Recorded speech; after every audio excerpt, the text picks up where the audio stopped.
is. What is it? Conan O'Brien. I shouldn't be surprised. Okay, you want to know why? Why? And this is not a spoiler. Okay. He plays. Oh shit! Which Huh? I said, oh shit. So I click start streaming on OBS. It's supposed to give me the option to start streaming on YouTube. So we're live. Oh, hi. Hi everyone. Anyways, please continue, Ray. Where was I? Conan O'Brien, How I Met Your Mother, spoilers for an 18-year-old show. Okay, anyway. So, Conan O'Brien's cameo in How I Met Your Mother. Xander is as a background extra. He stands very prominently in the center of McLaren's pub, like between the two tables. Never says a word. It's just Conan standing there for the Menacingly. Huh? Just standing there. Menacingly. That's Samoa Joe. He's standing there. Menacingly. Get out of there. Oh man, well, hi everyone. Zach in the chat immediately says, "Can I say how much I liked Wrestle Dream?" I mean, yeah, you're welcome to talk about how much you liked it. I'm glad people liked it. I was worried that people were gonna be like, it's not the same without Ray. It sucks without Ray. Well, people like you. Shockingly. I would say you're the preferred commentator among the two of us, generally. It depends on who you ask, I suppose.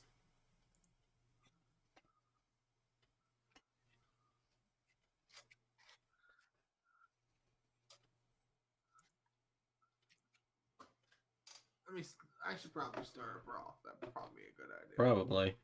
Well, it says we're live. Let me double check that we are. I mean, if Zach's commentating. Well, yeah, but it's also like my computer is like connecting streaming software. We'll be live soon. Hold on. Let's see here. Because then when I pull it up on YouTube, it's just the buffering circle right now.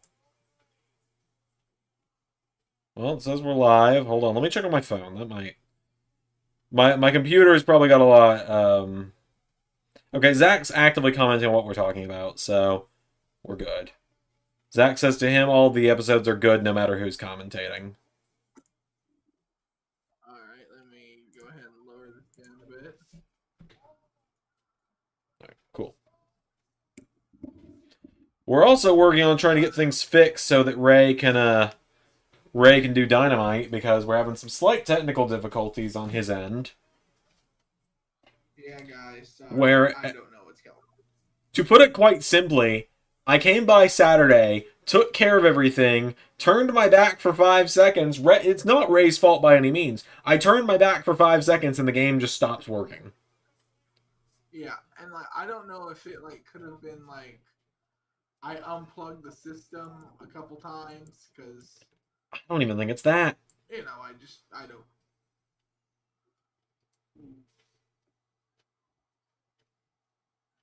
I just think maybe it's being really, really weird. So when I send you these two files, delete the two that you have that are identical. Pop the new ones into the folder, and you shouldn't have to rebake. I don't think, because those are already baked.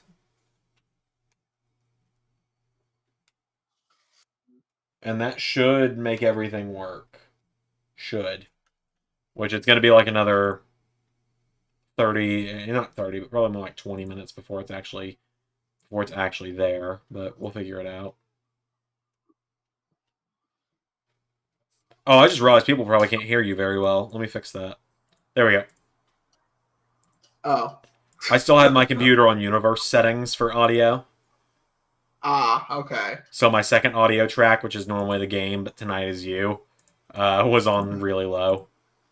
Okay. But yeah, so we'll wait for more people to get here. Do we want to tell the story that happened today? Or the full story? Or do we want to wait a couple more days for it to come to its natural conclusion? Let's wait a few days so we can be sure that I'm like, how much is left? Did they scrub the thing? Yeah.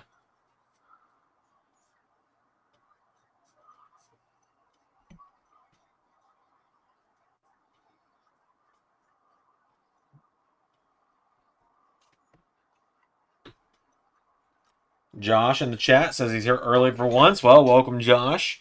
Yeah, so had our first episode of Raw on 2K24 just about an hour ago. That was fun. Yeah. I'm sure people are going to be like, well, Xander, are you going to throw up some graphics to announce stuff for, what do you call it? Forbidden War tonight? I can throw up like 2 graphics and that's about it right now. I don't really have everything all together right now. It's been a crazy few days. I've got 2 graphics I can share, and that's it. Even though we know the full card. Hey, Colton. But we're gonna let Drew McIntyre talk first, because he's like the best part about WWE right now for me.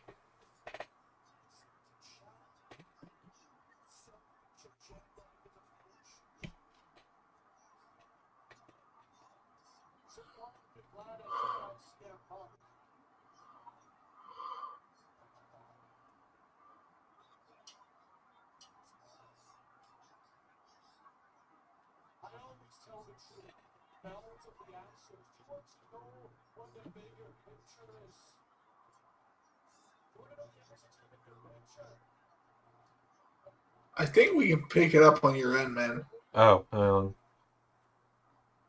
that better? Yeah, there was like bleeding with mine. I was like, is my audio out of sync? Yeah, I need to figure out a better way to set all this up. It's a matter of like, this microphone is really sensitive. It puts out incredible quality. Yeah. It's like I'm in the room with you. What? Yeah. Then again, your microphone is right now. Yeah.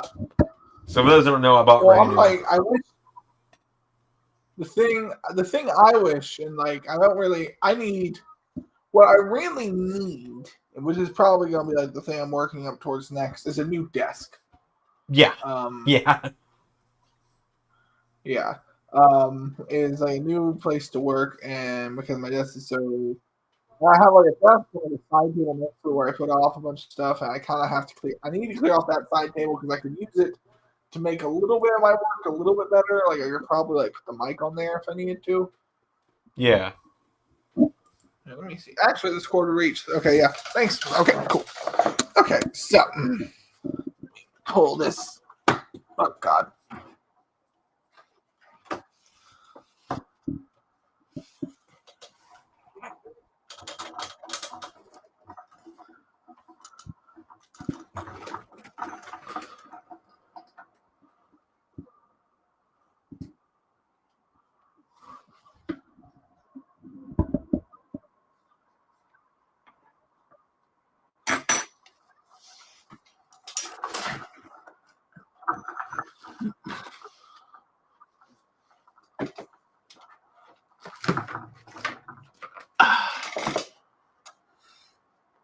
Zach says that he was shocked with Cody Rhodes and Jay White becoming official at the end of Wrestle Dream. Yeah. Well, you'll get more context to that on Wednesday, obviously, on what we're going to be doing there. Let me see if I can make cool. Yeah, that was also really fun for me to record because, you know, it was weird, like, because that was your big thing is Cody versus Jay White, and it's like, well, I guess I'm the one setting it up. Whoops. Yeah. And to give everyone like full context, we talked about this a little bit last week as well. Forbidden War is going to be a little different this year from how it was last year, where, you know, last year we were together for both nights.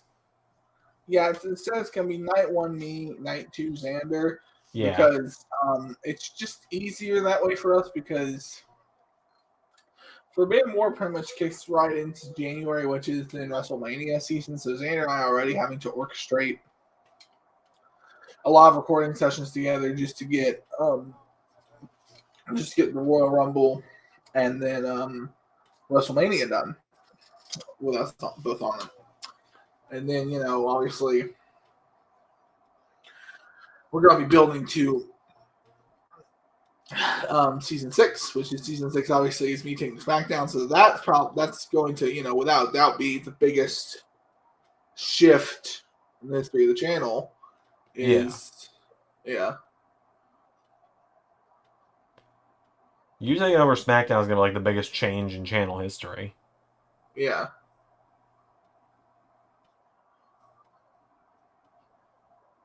But yeah, so hey Pierre. Pierre's in the chat. We were actually just talking about Cody and Jay. So I guess when it comes to Forbidden War, what do you guys want to talk about? Yeah. So like that's the weird thing because I can't really talk about much with Cody because so much that is the story is going to be revealed on Wednesday. Yeah. And Xander, I've already told him like what Cody's gonna say on Wednesday.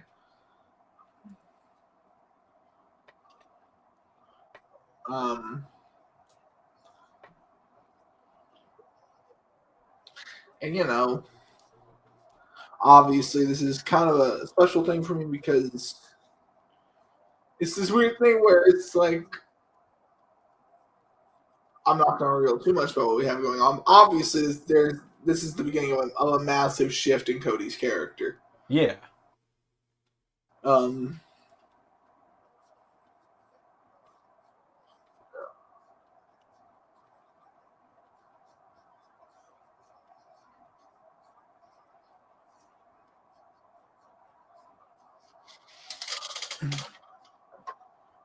Once this promo is done, one of the first thing I'll throw up the graphics. Whoa, Ray's gone. I'll throw up the graphics for Forbidden War that I have. I've only got 2 right now. I've technically got 3, but one of them spoils who the Shield's partner is.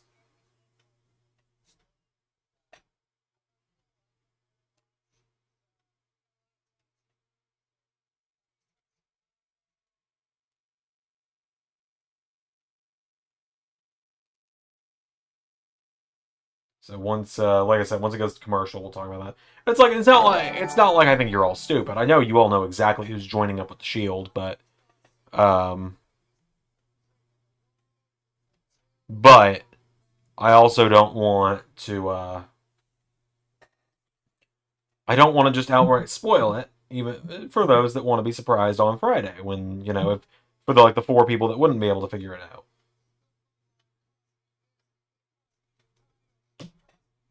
Also, let me see if I can get this to work real quick.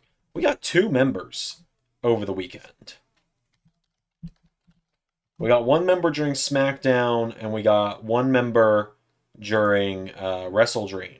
So I want to see if I can get the alerts to play, because we have never seen a member alert on the channel.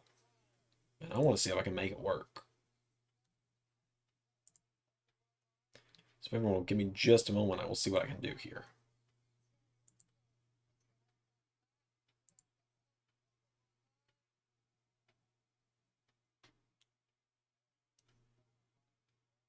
You good?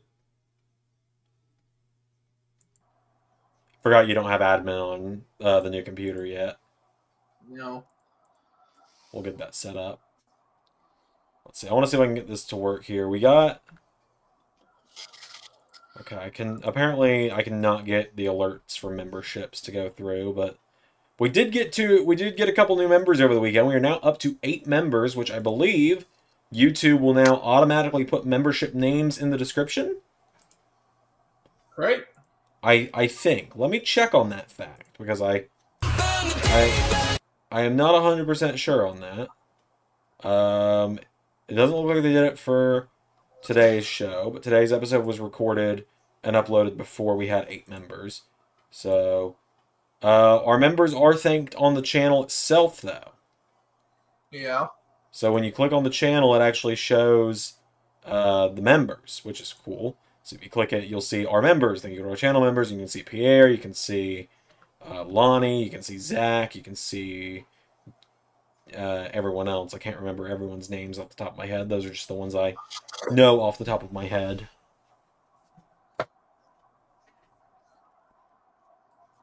I think NM was the name of one of the people who joined over the weekend. Oh, nice. Yeah, 8 members. That's pretty good. Members are going to start getting videos again this week. I do apologize to everyone that is a member. Recently joined memberships for all the exclusive stuff and hasn't gotten any lately. I've having to do Dynamite, it's like it's one extra video a week, but that one extra video a week is so much bigger than all the other extra stuff I do for members in a week that all that time that went to that went to Dynamite. Yeah, and Dynamite's often the longest show every week, so. Yeah, and it kind of stayed that way. Yeah. I mean, like, me going over an hour for just a regular weekly episode of Dynamite isn't uncommon at all. Yeah.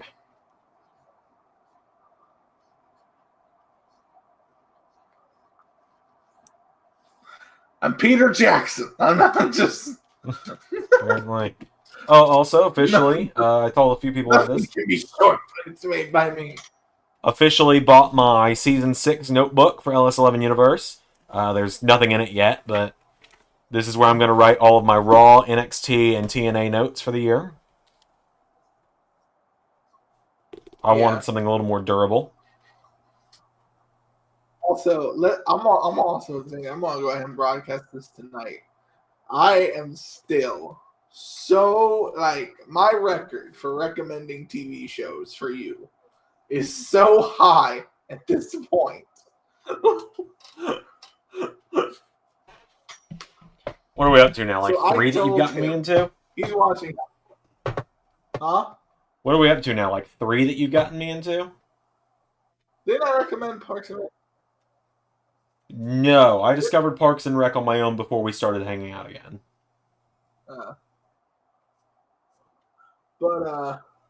Yes, I recommended The Boys to you. You loved it. Yep. Recommend American Dad to you. I don't like it. Watch the new stuff. The new stuff has some jokes I think you'd appreciate. You loved it. Yeah. I told you, get to the end of season 1 of How I Met Your Mother. You will be hooked. You have watched nearly all of season 2 in 3 days. So, yeah, pretty much. I haven't watched any of it today because I had come home and recorded NXT, but yeah. Yeah. Oh. Zach says the KO segment today was funny. Yeah, that was very fun. I don't know if you saw how it ultimately turned out, Ray, but a lot of people really liked it. Oh, there he is. He's back. Okay. Yeah, I was like, how are people going to react when I say, go wash yourself with bleach, you loser? Pretty funny, apparently. It's not clever at all. Like, see something here. Hey, there it is. There's nothing remotely funny about it. It's literally just the most go wash. There we go. This is what I love about playing Juice Robinson. Juice Robinson can say whatever. Yeah, he really can. He just gets away with it too, is the worst part. Yeah. Well, no, he can say something that's even not that intimidating or smart or funny, but he just acts like it's incredible. Just so a little known fact here. I actually recorded the segment myself before you sent me the audio clip, just so I could kind of get the timing down. I didn't realize how long you were going to do the rant as Juice. Uh-huh. And so I thought it was just going to be like, out of the way, buddy. You smell Canadian. And then walk off. Yeah. And then you were erasing it extra long. And then you're like, oh, I guess I can cut it down. And then you listen to it, you're like, all of that was way too funny to ever cut anything out of it. Well, of course. Zach says the only weird thing that came with Wrestle Dream was there was no Juice Robinson mid-match talking. I didn't feel right doing it. Oh, yeah. But people love it when I do Juice Robinson mid-match, Oh, it's really dangerous. You should take care of that. Yeah. Oh, Ref, look at the turnbuckle over there. It's really dangerous. Yes, fix it, please. So dumb. He's legit like my favorite character on your shows.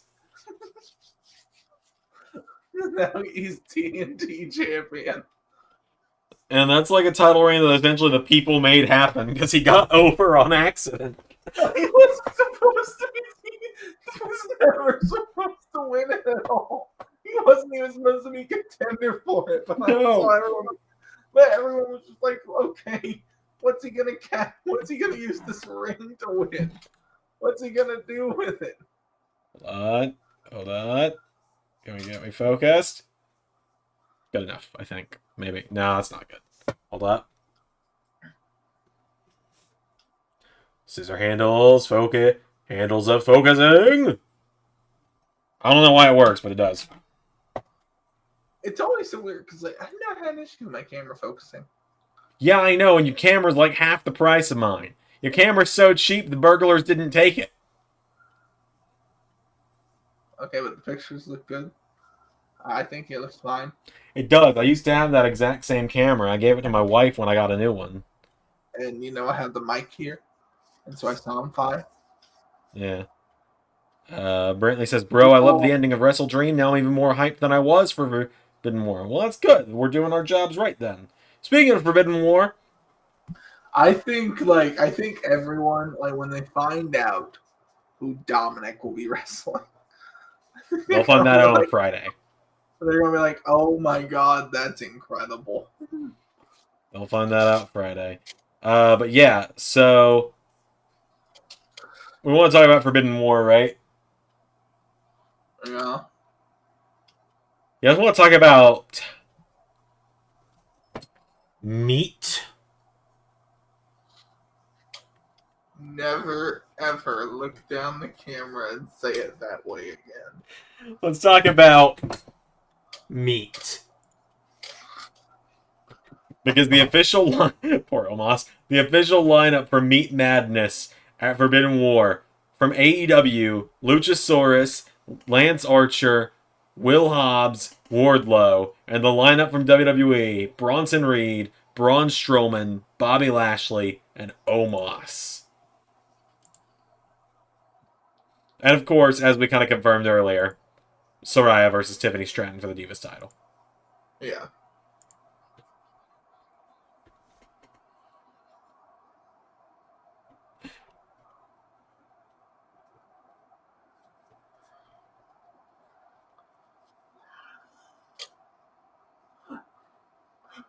What's the matter, Ray? You didn't want me to lean into the camera and say it like that again?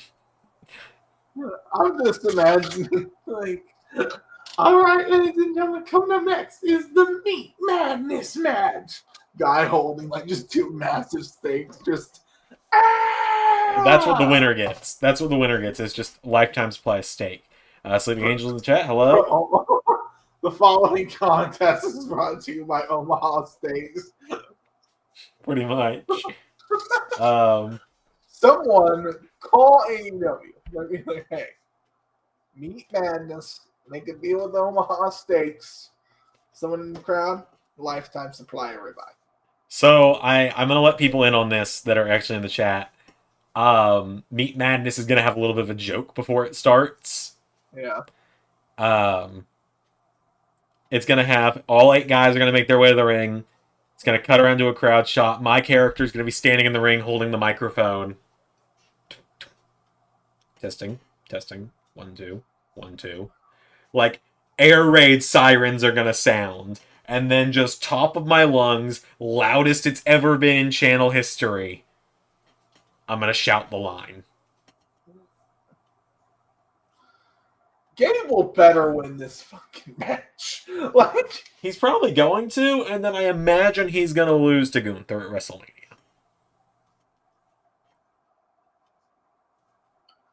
You know what? Have Logan Paul retain the United States title. Oh, I think he's going to. I don't think Randy's winning it from him. Yeah.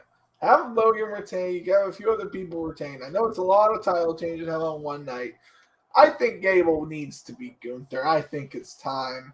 I think the reign has been long enough. Yeah. I just know who Gunther was originally supposed to face at WrestleMania, and so if they just keep the result the same, that person was not going to beat Gunther.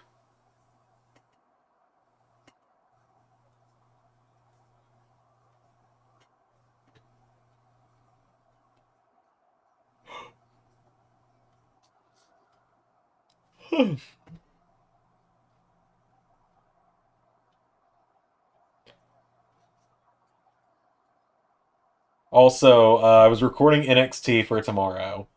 Here's a little forewarning for you all. This might tell you guys exactly what TNA guy is showing up tomorrow when I say this.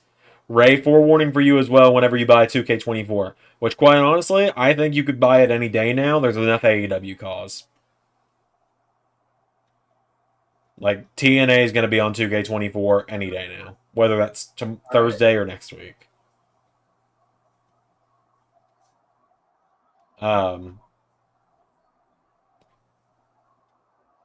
Never do a breakout during a double title entrance. Are you now able to? You can. But the files are uploaded as well. Let me share these files with you real quick, and then I'm gonna. Okay. For the love of God, Becky better win this match. Yeah, I don't know why she wouldn't. I would like.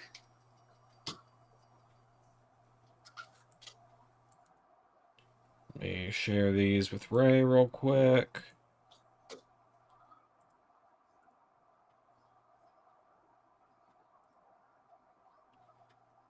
Alright, I'm sending you these files. That should fix your problem we're having with mods. Yeah. Okay, let's see. You gotta love how Liv Morgan gets mad at Becky for not letting something be about her. Where it's like, well, it's wrestling. Selfish business. Yeah, Sleeping Angels in chat says it might be a Nia interference, and they're probably right. Okay, but why? What are you trying to do? Like a 4-way? Is that the goal? I don't think so. They're probably going to just do Liv and Nia, I guess, and then the winner of that'll challenge Rhea Backlash in Paris, and they'll do Rhea and Liv then, and maybe the Liv simps will finally get their Rhea and Liv match that Liv will then lose, and they'll be like, oh, that doesn't count. Liv's still the last person to pin her. Well, no. Well, it's 1-1. We gotta break it. Best 2 out of 3 falls. Which, honestly, like, Liv Morgan was injured for months, and it did nothing for me. And, like... Oh. I know I kind of sound mean there, but, like, yeah. Like, did little for me. Just what... Ray, you're in charge for a minute. I gotta grab dinner. Just how I felt. Okay, like...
Sorry, guys. Let's figure out where we're.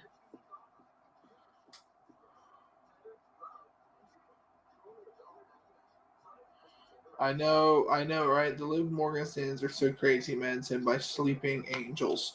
Yeah, man, they're just kind of ruins it because I think she could be a really good face, but like you have these people out here who are like so damn like upset when anyone else even tries to get over, and it's just like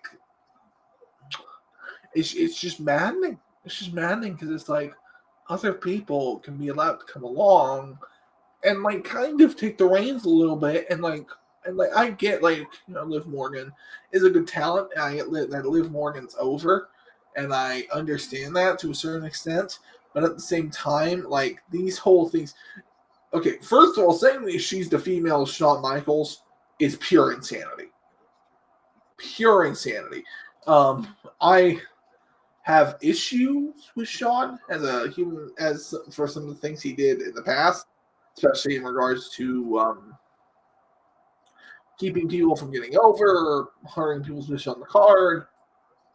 In that way, she might be a Shawn Michaels, but yeah, like she doesn't have the natural ability as Shawn did. She doesn't really have the promo that Shawn did. And like the fact of the matter is, I think Liv came along at a time. I think Liv would have been great a few years ago. I think Liv is now coming along at a time where the women's division is kind of passing her by. Because we have Rhea Ripley, Bianca Belair, Becky Lynch, Charlotte Flair, Jade Cargill now coming in again. We have people like Bailey doing some of her best work. We have Io Sky doing some of her best work. Japanese talent's finally getting treated very seriously. I'm looking forward to see what they'll do with Julia. Now I think that Julia is probably bound for WWE if I had to guess. Hi. Hello. I was elaborating on my dislike of Liv Morgan. Okay. As you were. Well, my dislike, I was saying that okay, so I said calling her the female Shawn Michaels is pure insanity, and I will not hear it. But other than that, I was kind of building on this idea. I'm like, I think Liv Morgan would have been better and more over if she had come along a few years earlier. Now people like Rhea and Bianca and Dakota Kai and Io Sky and those people, and I said Julia. I said now that some Joshi wrestlers are being taken seriously. No thanks to Kenny Omega. He really wanted to be responsible for that, didn't he? I don't know. Okay, so to give you that, Kenny Omega was in charge of the women's division when AEW first opened. That's why there were so many Joshi wrestlers. But I was talking about how I think if I had to guess Julia from Japan, I think she's in all likelihood WWE bound. Yeah, I think she's the guy that founded Stardom's doing his own promotion, and she's on a handshake deal to do the first couple of shows with him, then she's heading to WWE. Yeah. I believe that's what the current report is. Now, could Tony Khan offer some ridiculous money? Hello, Okada, $4 million a year. Yeah, whatever that's about. Yeah. Guys, to give you people an idea, Cody Rhodes, I don't think makes $4 million a year. No, he doesn't. I don't think Cody Rhodes. Oh, so I was mentioning earlier, don't break out during. He'll be in Augusta this Saturday. Neat. We can't go. Yeah. Yeah. Okay, so what I was gonna say is, I mentioned earlier, don't do breakout during double title entrance. Yeah. So for those that don't want spoilers for who's gonna show up on NXT tomorrow, well, you may not even be able to figure it out, quite honestly. Okay, if Mercedes is getting $20 million a year, Tony Khan's sinking this damn company. Yeah. Okay, so I'm gonna play this clip real quick. This is what happened when I tried breaking out during a double title entrance today. Well, he's the king of the indies, and now he's glitched. To me, he will always be Edge's glitch. I forgot I was singing during that. I'm a little. That dead giveaway is who. That just is a dead giveaway of who's that clip. The belt's moving around on the ground. Yeah. So, like, he was still holding the belt, and then he got sucked into the Shadow Realm. So the belts are dragging along the ground. Every now and again in the LS11 universe, space manages to be folded. In some say a preternatural way. I mean, for those that don't know, it's the same energy as this. This happened in 2K19. This clip lives in infamy. Talking about. This clip lives in infamy. Oh my god! What the fuck?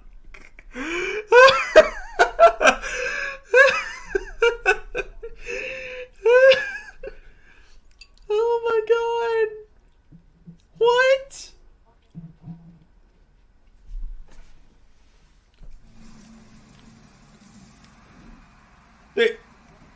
They hit them so hard they teleported into the ring. Okay. Okay. Xander, collect yourself. Let's try this again. I've got to save that clip, though. Just every few years, something like that happens. Okay, I upload the files you sent me in. Should I rebake to be safe? No. All right, guys, here we go. We're seeing what's going to happen.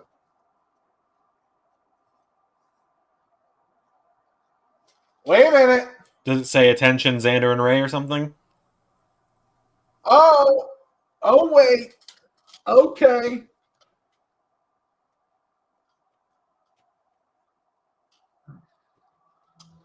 Yeah, we all know the intro. Okay. Okay, start with the music. And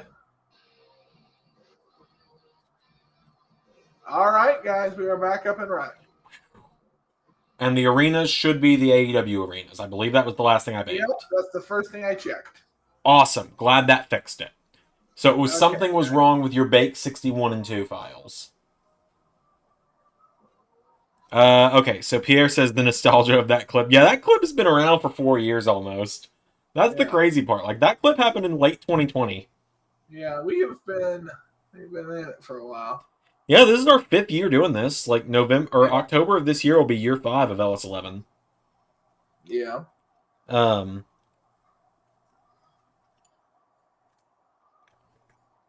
Pierre says, also, Samoa Joe choked out Gunther, eh? Also, Top Guys reunion. Yeah, Top Guys reunion. One of the, honestly, a faction I think probably could have worked very well had it been given more time in AEW and had we had a better path for Johnny Gargano. Quite honestly, if we'd actually had more time with Top Guys, I would have been pushing first to the Trios belts. Yeah. If I was going to still be the one doing AEW at that point, because as a lot of people know, Xander really likes Trios wrestling.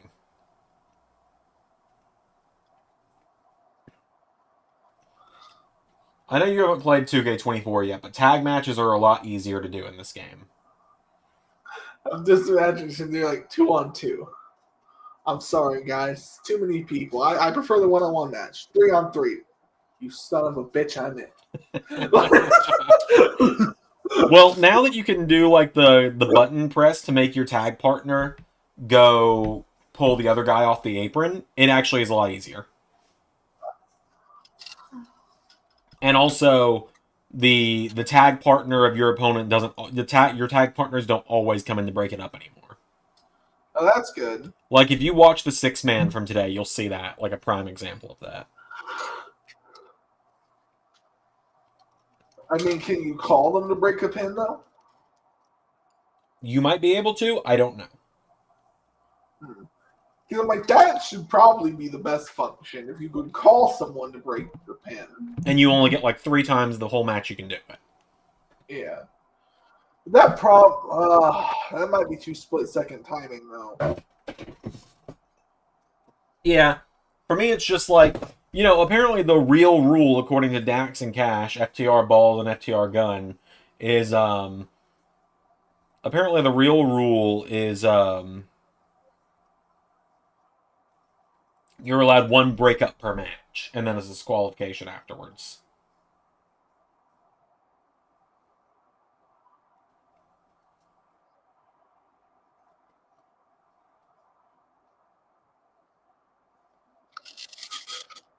Pierre says, love that you can also have your tag partner hit his finish. I didn't know that was a thing.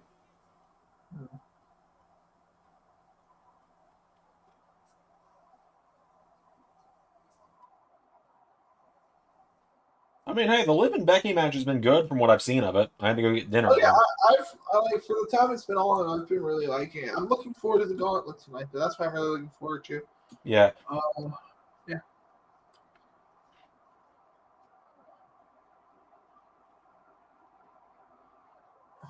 So,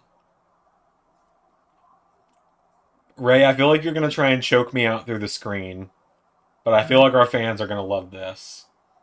What? I am debating Mm-hmm.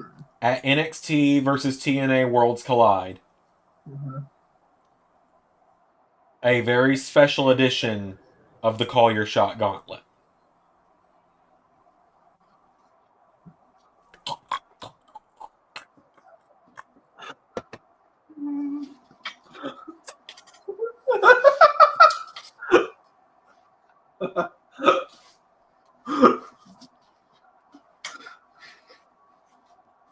I find your lack of faith disturbing.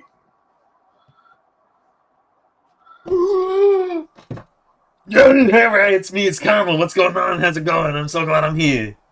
Okay, so now we've determined Carnold is a demon that lives inside Xander's body. This is now I have no idea what you're talking about. Hold on. Oh, what the? That accent's really from the underworld, isn't it? Okay, I'm back. Sorry about that. I always knew hell was in Austria. Oh,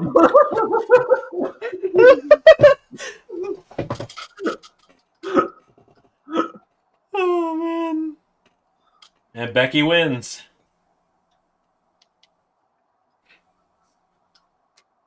Hell yeah.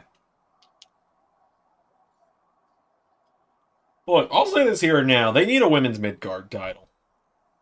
Well, yeah, they do. Like, I'm not sure what you could really do though, because like I'm like, what do you go with something as simple as like the women's intercontinental title? Do you try to do like a women's European championship? I think that'd probably be the best. Like, also, like, do you have 2 at that point because you have 2 separate brands? So it's like,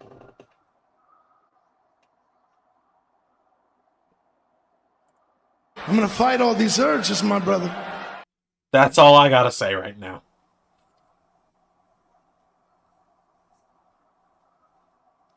Every week that her hair gets longer, I fold a little more.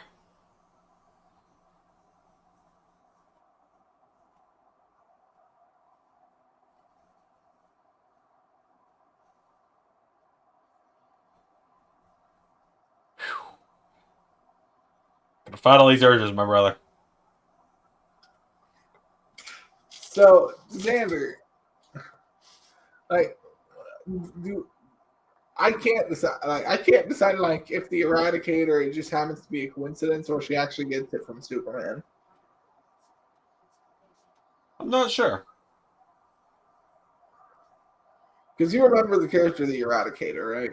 No, off the top of my head, no.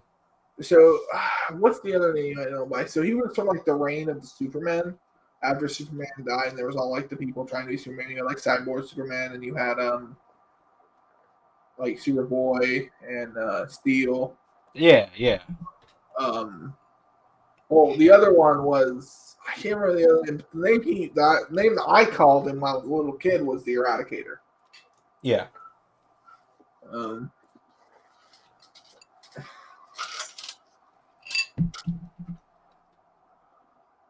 Also, keep in mind, everybody, if we hit our 10,000 subscriber milestone this year, I will completely shave my body and do a Rhea Ripley cosplay stream. Still really nervous about that one. Because at the rate we're going... You gotta love like the high heels that they're putting Rhea in just to increase the hype that she has over Becky. Oh yeah, it just makes her seem like a bigger threat. I mean, I think she's beating Becky. I don't see any point in Becky beating her. Yeah. I mean, I think probably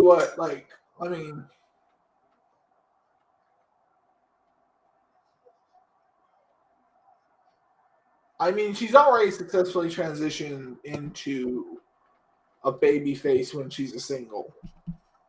Yeah. So I could see like if she was like a definitive heel and the idea was to turn her face, the reason to take the belt off her. Yeah. But it's not there, so I just don't like. Yeah, I 100% agree with you. Yeah, I mean, I definitely think that like I can see it now that like Becky like gets hit with the riptide, and as Rhea is getting up, like Becky still locks in like the disarmer. Yeah. Yeah.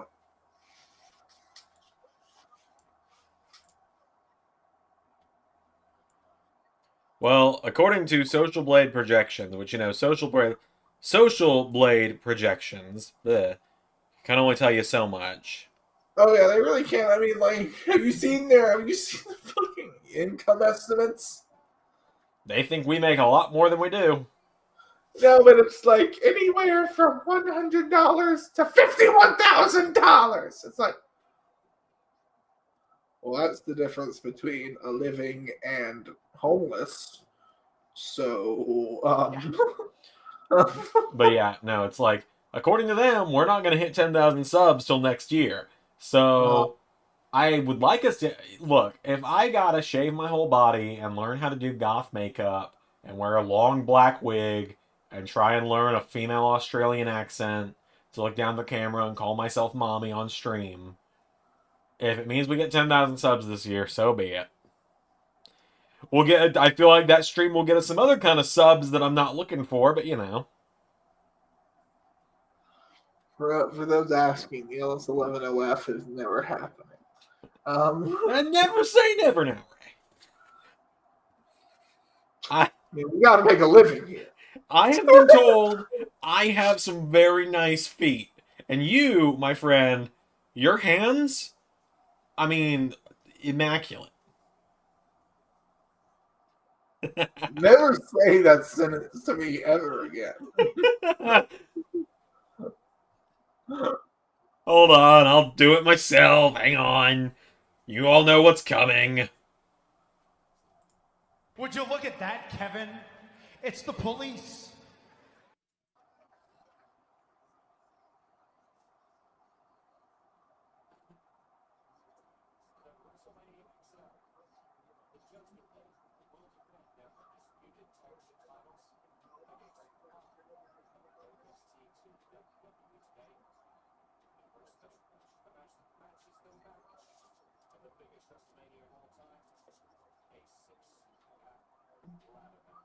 Oh, shit!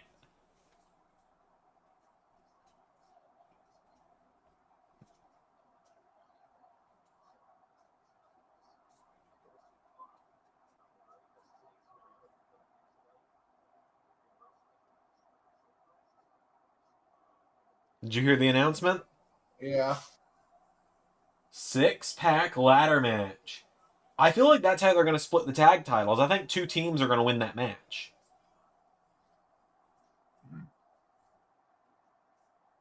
Also, guys, Pierre did it! Pierre, you manifested a ladder match! 12 of them, Xander. 12. Oh, and the teams aren't decided yet. Yeah. I'm excited. My thought is that Awesome Truth and DIY are each going to pull down a set of tag titles. I mean, if I had it my way, I would have Pretty Deadly pull down one of the tag titles. I mean, it's going to be 6 teams. We got Judgment Day. I assume DIY and Awesome Truth are going to be 2 of the teams. Yeah. I think Pete Dunne and Tyler assume, Bate. You gotta assume Pretty Deadly. Pretty Deadly, probably. And then at that point, I guess New Day, probably. Yeah. Because AOP and Street Profits are going to cancel one another out. Yeah. LWO and Legato, right. And then you have Otis and Akira Tozawa.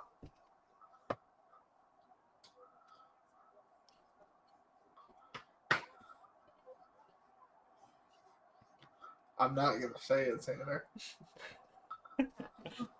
Yeah, no, Otis and Tozawa aren't going to WrestleMania. Only thing there I'm saying with that, though, is I just said like 4 babyface teams and 1 heel team. It'll probably be 3 and 3. Judgment Day, 2 other heel teams, and 3 face teams. I mean, if you wanted to, man, I'm like, you want to know what I would do right now if I was them, honestly? Like, okay, so you have the bones where you could make a pretty decent tag division. Mm-hmm. You just got to organize things right. First of all, I would give the opportunity for Tyler Bate and Pete Dunne to turn heel. Mm-hmm. Go with, like, not like exactly like the Brawling Brutes, but like, you know, put them in all black trunks, make them a technical tag team. I love Tyler Bate. I think he's a great single, but if he's going to be in a tag team, you got to. I feel like if Pete Dunne and Tyler Bate are going to be in a tag team, you got to tag team them. You got to make them like a team. Mm-hmm. Do that. I honestly think that if you build it right, I think that whenever Eric returns, you could honestly make the Viking Warriors the modern day Road Warriors. Yeah. Just depends on what you want to do. Obviously, I think Pretty Deadly will have a massive spot in the tag team division. Zach says, we know Pete Dunne can be heel, but I don't know about Tyler Bate. I think he could. Yeah. There's something about when an innocent face is a fucking asshole to you. Look at Dominic Mysterio. Had like a fucking baby face for a while. Now you see, like, oh, I want to slap that kid. Yeah. Also, congratulations, Dominic Mysterio. The man got married. He did. Got booed at his own wedding. Yeah. The same week Miro and CJ Perry got a divorce. Also, Jesus Christ, John. I'm seeing an ad right now. You seen the clip of John Cena from the Oscars last night? Oh yeah, we've all seen that. Zach says, because he's an underdog, people are underdogs. To that I raise you, Daniel Bryan, 2019. Man became the most hated person in the company. Shawn Michaels. Seth Rollins. Yeah.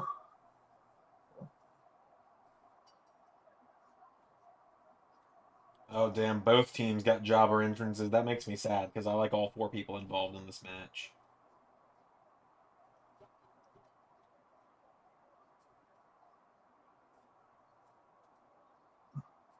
I mean, what team is even going to...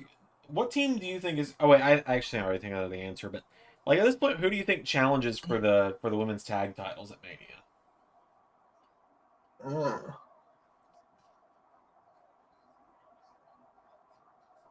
I mean, who are the champions now? Asuka and Kairi. Oh, right, that's right. They won. I was like, they beat Kane Carter and Katana Chance. Tom Chance. I'm sorry. So, I mean, I think Indy and Candice would be a great match. I don't think that's going to be what they're going to end up doing. Yeah, I mean they just did it at Elimination Chamber too. Yeah. I've got my thought. I think it's going to be Dakota Kai and I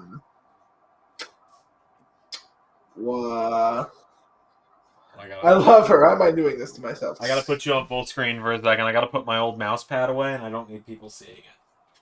Oh, okay. I forgot it was still on my desk because I took it when I needed a mouse pad to take with me when I was in my old hometown. I almost said the name of it out loud for a second. Yeah, but I think Dakota Kai and Tegan Knox. What was that? Kai and Knox. Dakota Kai and Tegan Knox. well, Dakota just rejoined Damage Control.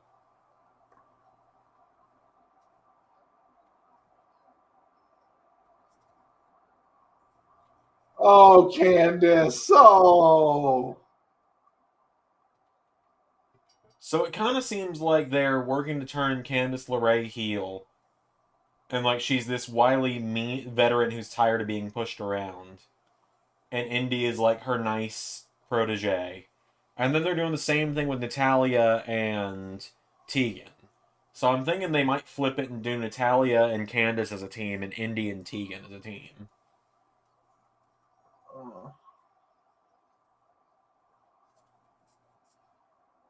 Oh.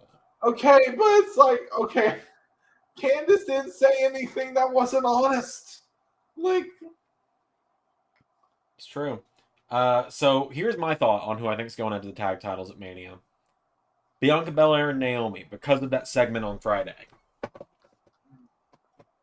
Where Naomi was talking about feeling bad for Bayley, and Bianca was like, she's not getting any sympathy from me after what she's done the last couple of years. You haven't been here, you can feel bad all you want, but she's not getting sympathy from me.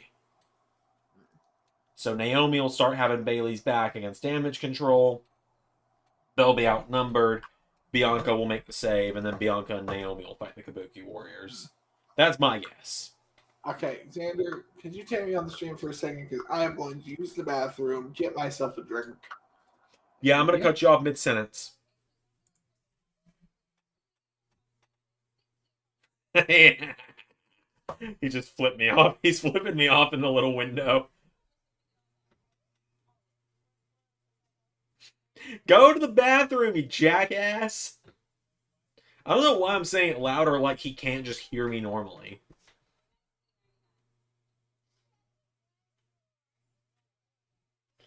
But yeah, so Naomi and Bianca is my guess for who's going to go for the titles at Mania. Also, I do apologize to everyone about the room still being a mess. I know it's been a mess for 3 months, but I'm going to get to it eventually. Maybe on one of these watch-alongs we'll do another Xander Unpacks a little bit stream. It still needs to be done. It's just I haven't had time. Things keep coming up, essentially, is what's happening.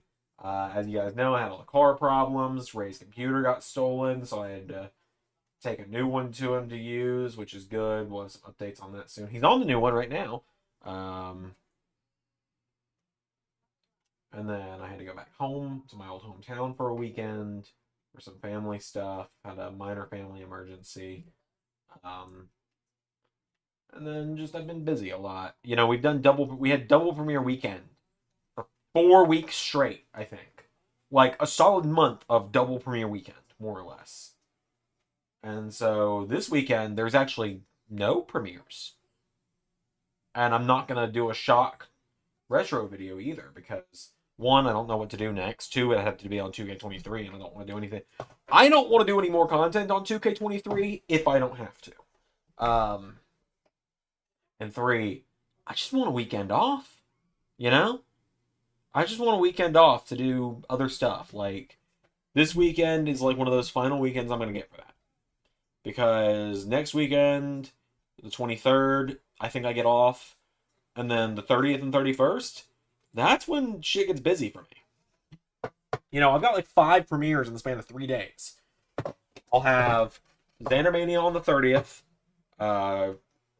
Xandermania After Party ARW Edition on the 31st, Worlds Collide on the 31st, ARW, and then LSWF Xandermania After Party on April 1st. So 4 across 2 days. 3 days. Which is a lot. And like, I don't know. I'm still gonna do stuff with LSWF and ARW. I don't think it's gonna, I think it might still be pretty similar to how it's been, where I've just done it on the streams, though. Just because of time and the fact that I've still got about 3 more months of SmackDown to do. I've still got, you know, the Build of Forbidden Wars on me, Rumble, SmackDown gets either Chamber or Fastlane, depending on who wins the Rumble.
Why aren't you listening to my ideas? I've got some great ideas. No one ever listens to my ideas. I feel like Finn Balor in that regard.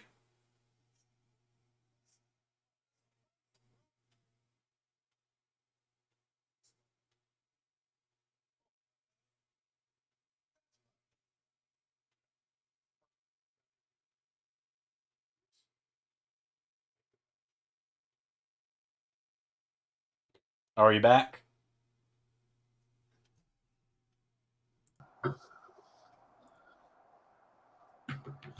Hello, guys. Hello.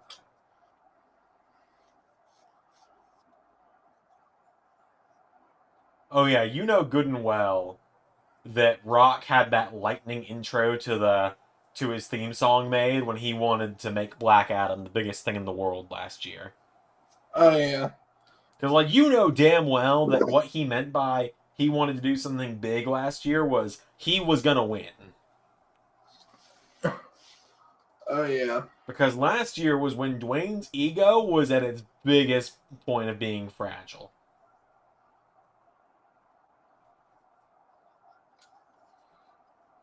Like, it's when he killed the DC universe, essentially. Which I know it wasn't just him.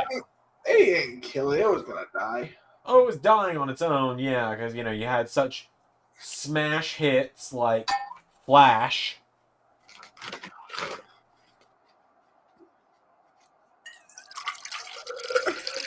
You want to know something funny?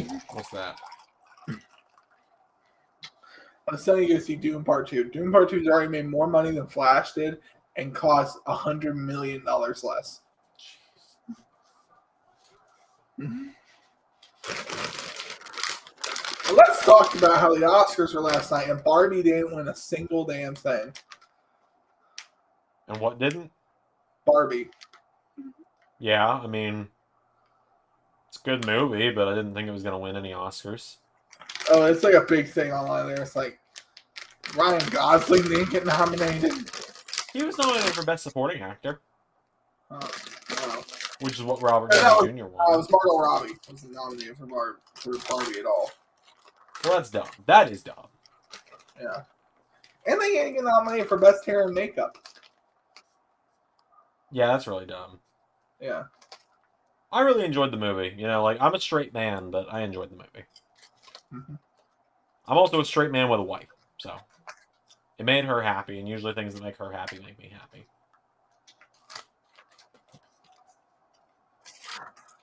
But, what was I gonna say? The thing I'm taking away right now from the Oscars, though, is Arnold and I, we're presenting this award together for pretty obvious reasons. Because we both tried to kill Batman. Exactly. With me as the Penguin in Batman Returns, and I was Mr. Freeze in Batman and Robin. But Batman defeated me using my one weakness. Heat? No. Love. You've seen this, right? Yeah. And then they just have Michael Keaton just like, bring it, in the crowd.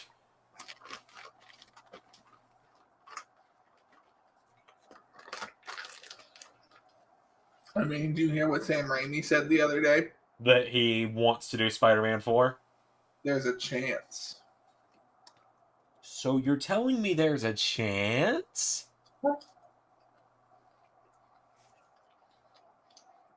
That movie might honestly make more than No Way Home. Possible.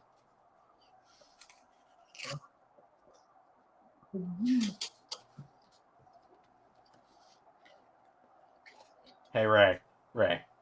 Hmm? Nobody. Literally nobody. Absolutely nobody. Wrestling fans at random points throughout the day.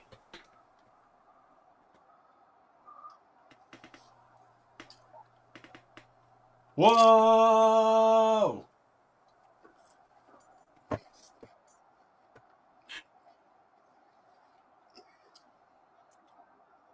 Ray played that clip from the Cody clip, the behind the scenes clip from the 2K24 commercial. He played that same clip like 15 times in a row when I was at his house, and every time it made me laugh.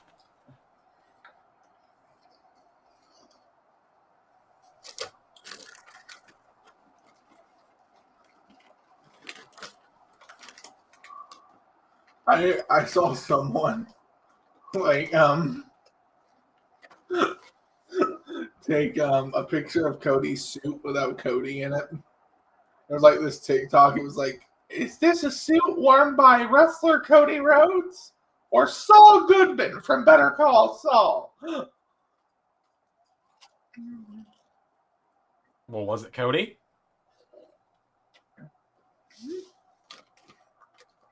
There was a few times, I guess, Saul and it was Cody, and a few times, I guess, Cody and it was Saul.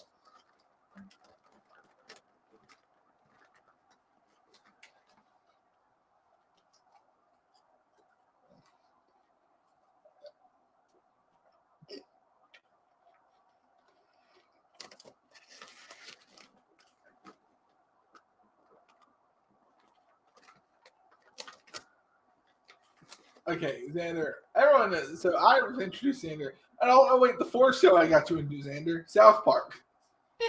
Vaguely. I watch it with you, and that's about it. Yeah. I need to show you the Scientology episode.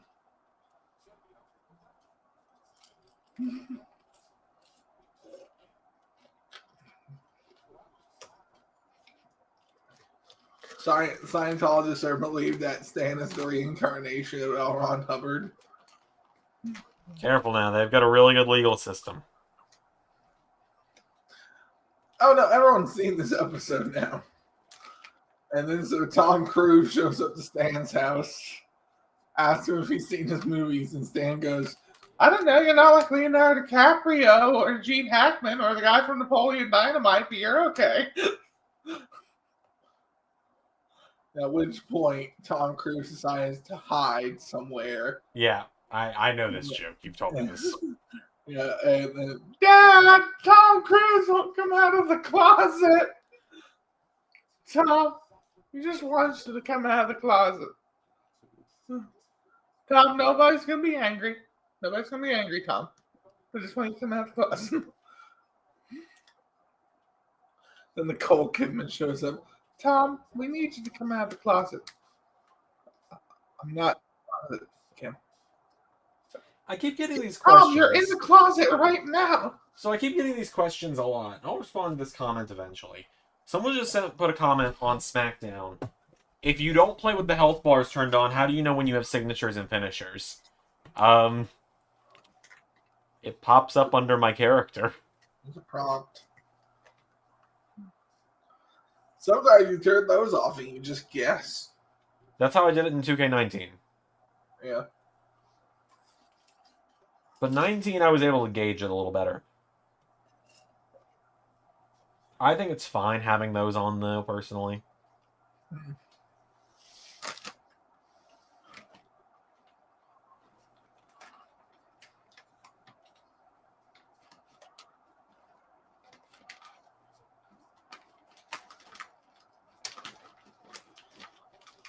And now they're teasing the idea of Seth turning on Cody in this interview, so I think we can throw that out the window, hopefully.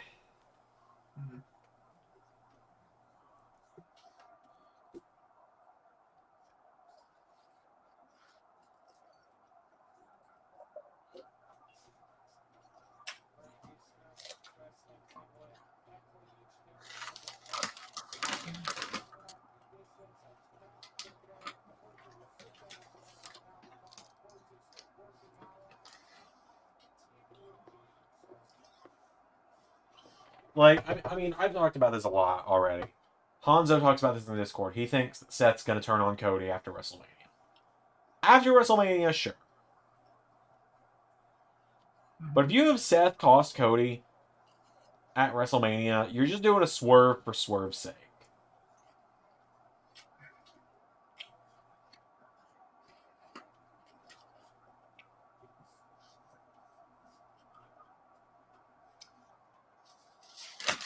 In my mind, like I'm like, you only get this many people one time, right? Yeah. This is gonna get a lot of people because it's a 10-year anniversary. Rock's there. You have this. You have all this momentum going in. You're gonna have a lot of people on the side of Mania. It's the first WrestleMania without you-know-who. Yeah. Doesn't matter if it's predictable. Make it a feel-good show. That's why I think Chad Gable should be Gunther. That's why I think I think you have the one moment where Drew beats Seth.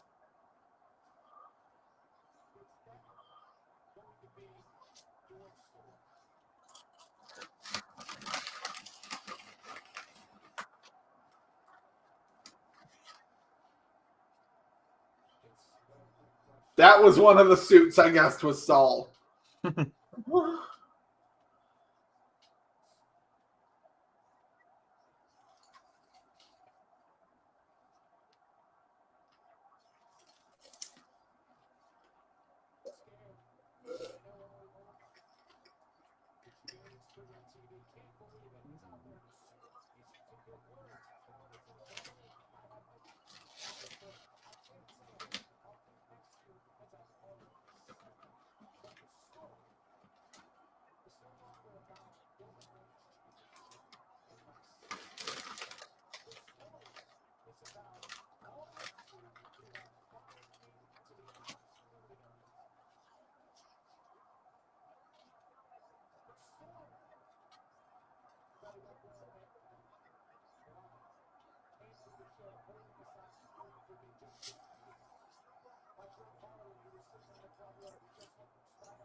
Oh my God, if Cody doesn't win now. Yeah, Cody's got to win at this point. You don't bring up a blind little girl that just wants to feel the energy of Cody winning and then have Roman win again. Like, literally, if Roman wins, they may pick Roman out of the ring, take him down to the river outside Philadelphia, put him in a sack with a monkey, a snake, a dog, and a chicken, like they did in ancient Rome, and throw it in the river. Roman Reigns get a Roman ending.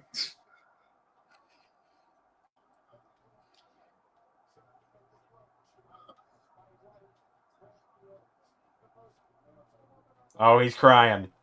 Oh, Cody's crying. I just want to wait for all the little Cody maniacs out there.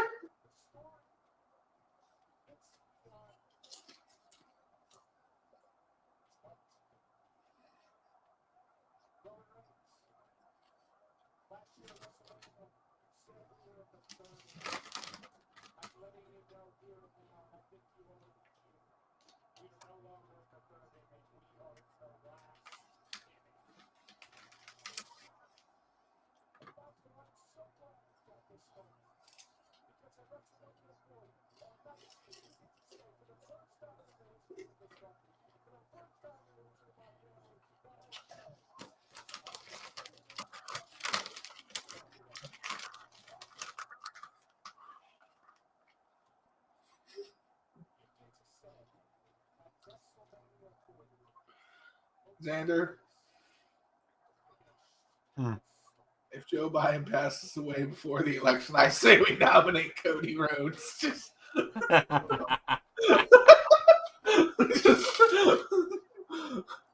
he can lead this country to greatness.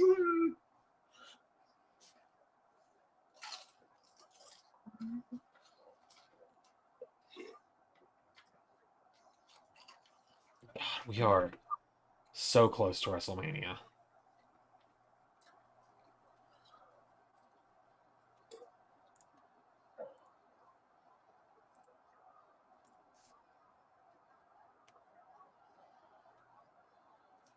Whoa! Something, Cody Rhodes.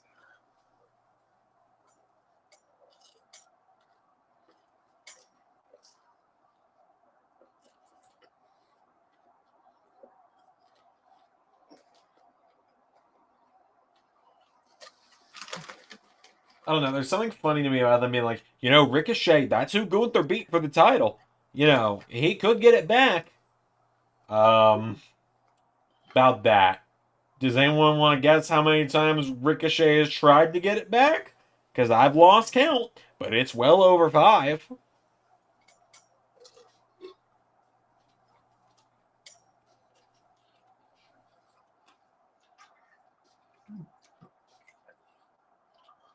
And Ricochet versus Gunther has been like the standard house show main event for months. Mm-hmm. JD McDonough. I might be willing to just call you by your name at this point because I'm tired of the gimmick. But you're not winning.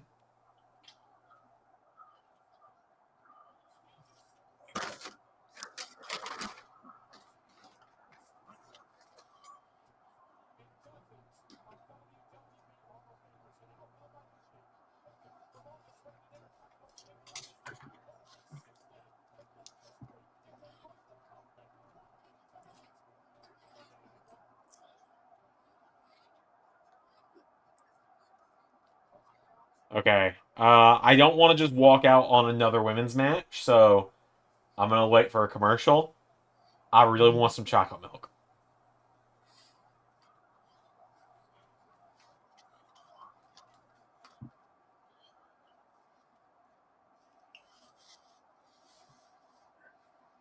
God, I already know I'm going to be up a little late tonight because there's not going to be any matches or anything for like 2K tonight on stream because I don't have the energy to do it. I got to edit NXT tonight after stream is over. I've got to make the 2K24 edition of the NXT intro. Which isn't hard. I got to replace clips and that's really it. But still, TNA is going to be the hard one. Oh yeah. That is my favorite intro on the channel, but it's going to suck to redo it.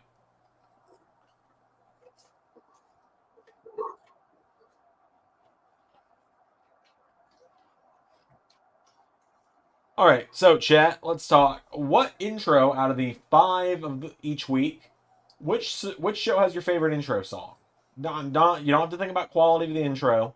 What's your favorite intro song of the week? Do you like Raw's "Burn the Pain, Burn the Light," whatever? NXT's where it's like, "Can't you see we're on the other side, or whatever. AEW's classic AC/DC TNT. Impact, using the old Impact intro theme. Or SmackDown's Runaway. Or Out of Time is what it's called. Personally, out of those 5, I think SmackDown has got my favorite song. Mm. But quality-wise, TNA has got my favorite intro. Mm. I'm biased towards AEW. I like my intro a good bit. Oh, I love your intro. Yeah. Quality-wise, AEW's is my second favorite. Well, you can imagine the ending Nightmare ad's going to be for me. Yeah. I had that idea to have like all like the faces like going like doing the different taunts and stuff. And it came out really cool. It came out how I wanted to. And I'm like, damn it, now instead of press I have to do this every time now. I've set the precedent. Oh, commercial. I'm gonna go get some chocolate milk.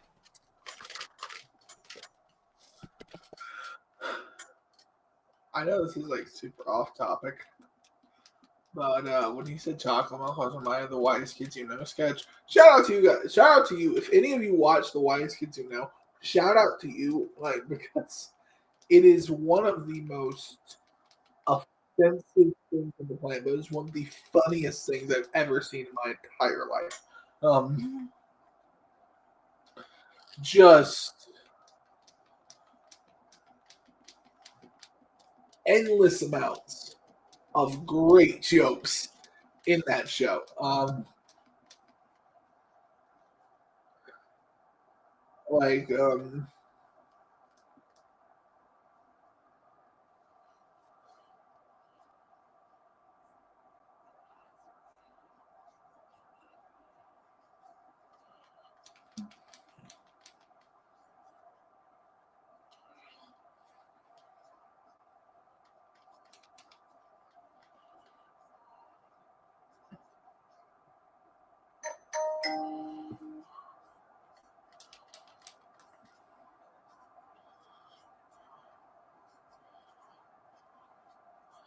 See what's being sent in the chat. Pull up the chat, guys. Don't worry.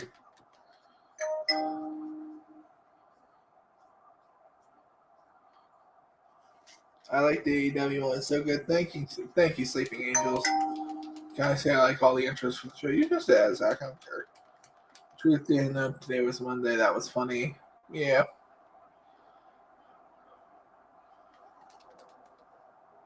And you booed at your own wedding. Yeah.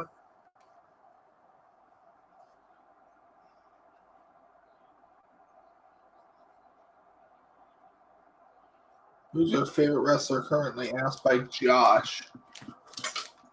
Well, Josh, that's a loaded one for me, buddy. I got a lot of favorites. Favorite wrestler currently working right now? Cody's got to be in there.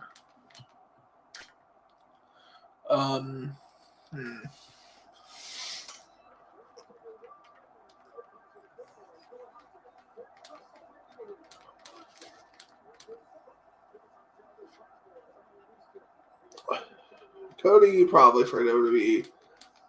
And for women working WWE, you know who mine is, said by Xander.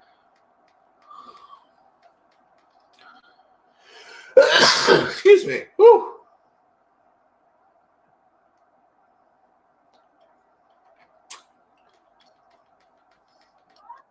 Say his name and he appears. I believe in Joe Hendry.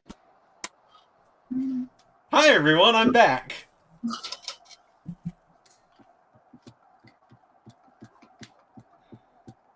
I'm more proud of that than I have any right to be.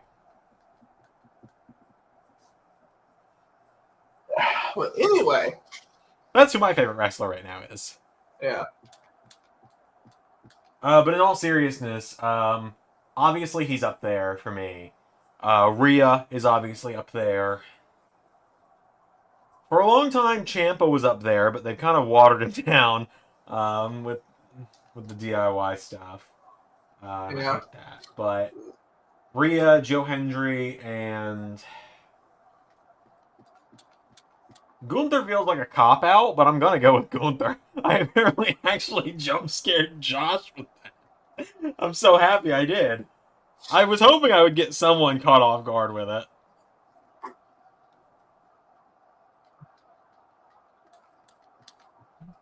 I got my chocolate milk. This match, Io versus Bailey, I think it's going to be a really good match. I think it's going to be probably like the sleeper hit of Mania. Oh, I think Bailey's winning, too. Yeah. Like I said, I think it's going to be a sleeper hit because I don't think it's going to be acknowledged or anything. It's already kind of like, it's already like the major second match to Becky and Rhea. Oh, yeah, absolutely.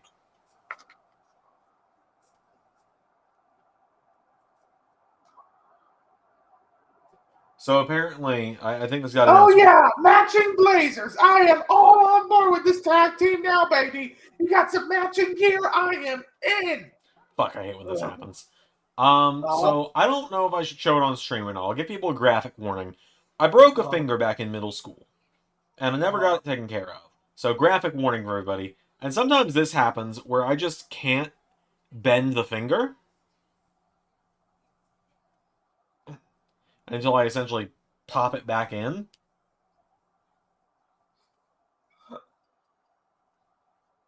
So that's an interesting thing about me, is that's also why whenever you see my guy wrestling, he's typically got a glove on this hand. It's not because I'm just doing a Seth Rollins reference, and that's why I wore gloves when we did Too Many Xanders, is because I wear kind of like compression gloves that help to help the circulation and help keep this finger in full range of motion. Compression glove might not be the right name. I don't know what it is, but like they are athletic gloves that I wear though when I do it, because they help with the broken finger. Which, you know, it's like I've had it for 10 years. I've had the broken finger for over 10 years now. So, or the improperly healed broken finger. All right, PK, I'll stream. My partner is calling. I got you.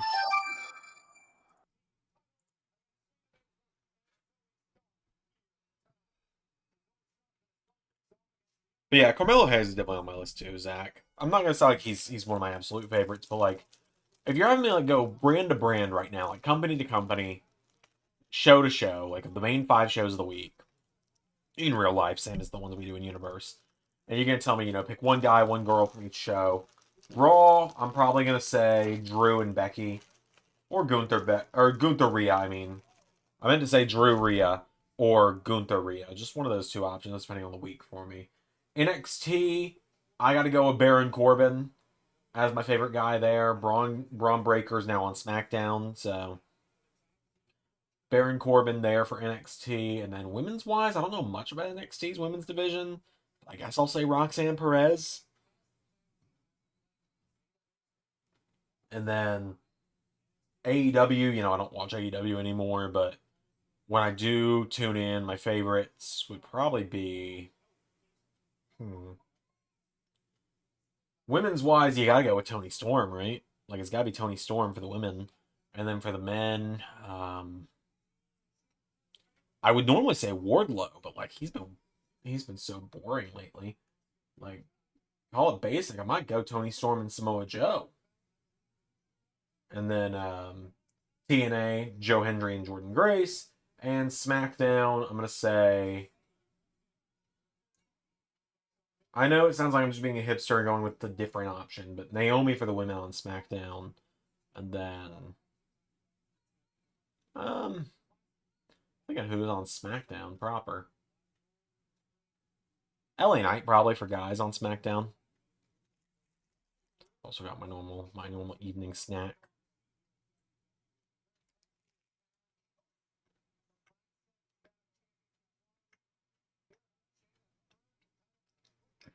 But yeah, of course, anyone who has like questions about anything universe, real life wrestling, real life general, whatever, I'm always up for answering that stuff usually. Pretty rare that I find a question where I'm like, I can't answer that or I don't want to answer that. I'm usually pretty open to answering stuff.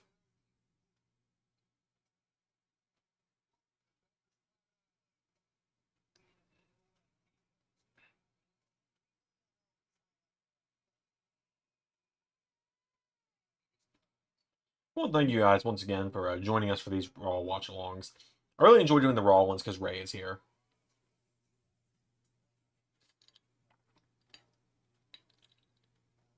And so it is nice to just have my best friend, you know, in the same stream as me watching shows.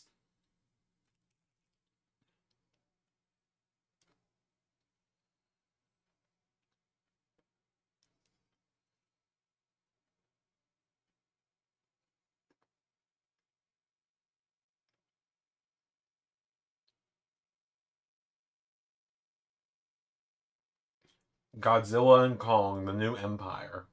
Interesting.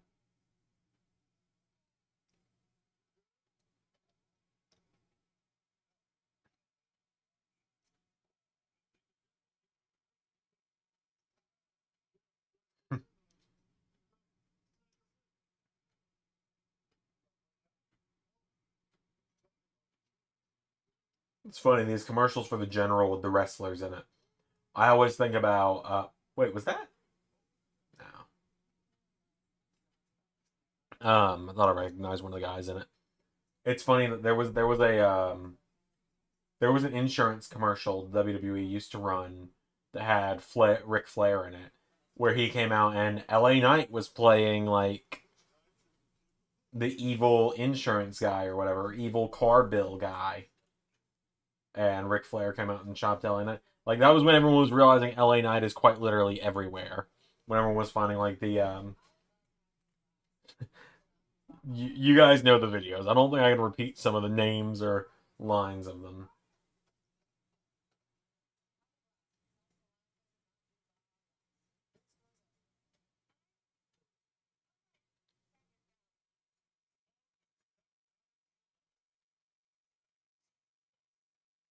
Yeah, I'm really glad you guys all enjoyed Raw today. It was a lot of fun to make.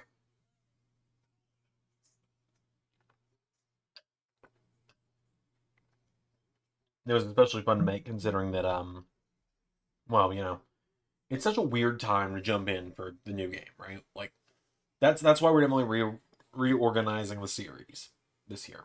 Like season 6, we're gonna kind of revamp the schedule a little bit, and I think we talked about this a little bit, and I'll talk about it more when Ray is back on stream here shortly.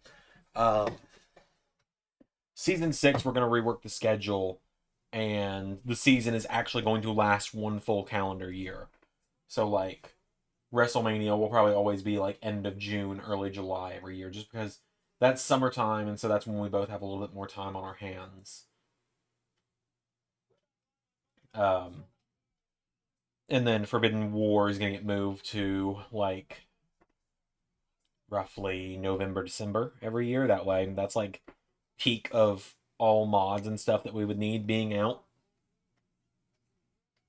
And then there's so yeah, and like the season's gonna be 52 weeks instead of 48, and so the way we'll counteract that is that with the brand exclusive pay-per-views, that'll help figure things out with Raw and SmackDown, and then some pay-per-views might just get an extra week of build here and there. So it might be like 5 weeks until Survivor Series instead of 4, stuff like that. And then, we'll have New Japan and Ring of Honor, and I'll probably try and set myself a Ring of Honor schedule. Of course, I've got a Ring of Honor show coming soon-ish, I think. I think I have a Ring of Honor show to do in the next month or so. Not that I really enjoy doing Ring of Honor too much nowadays, but I'm not going to say I don't enjoy it. But okay, I've got a Ring of Honor show on April 20th. 4/20, so... Wait, hold on. Yeah, on April 20th. I've got a Ring of Honor show, apparently. At least I have one listed. I don't know if I'll actually go through with it, but we'll see.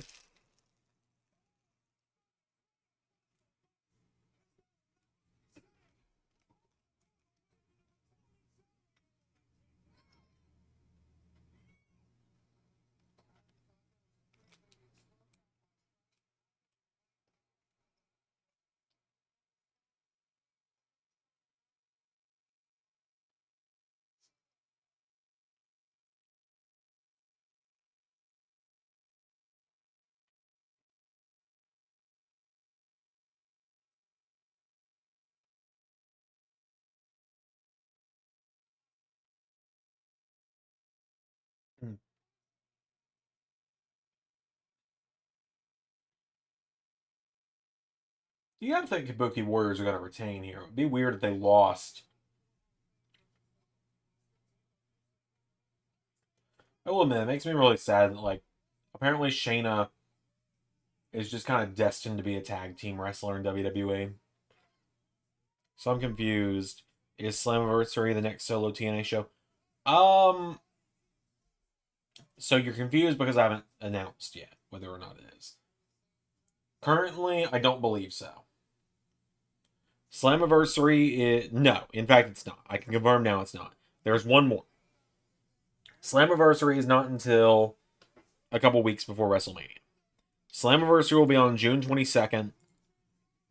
Hard to Kill will be on May 11th. So there's one more TNA solo show, one more TNA pay-per-view before Slammiversary. Because Slammiversary always takes place in the same month as Slammiversary always takes place the same month as WrestleMania, but it's always the first thing in that month. Last year it was a little earlier, but from here on out it's always going to be like the first week of the month of WrestleMania is going to be Slammiversary. So it's going to be like Slammiversary, and then probably like Ring of Honor / New Japan, depending. And then... So Slammiversary, Ring of Honor / New Japan, something, depending. Double or Nothing, WrestleMania, night 1 and 2.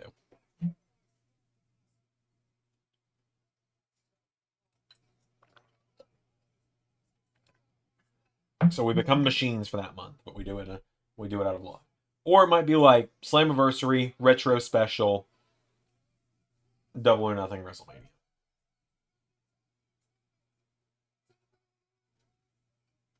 But yeah, NXT Shayna was awesome.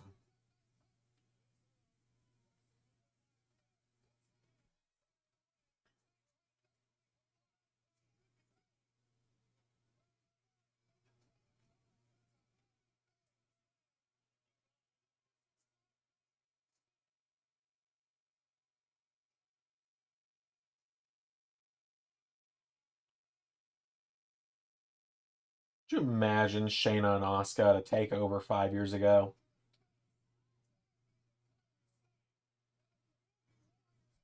Oh, are you trying to get my attention? You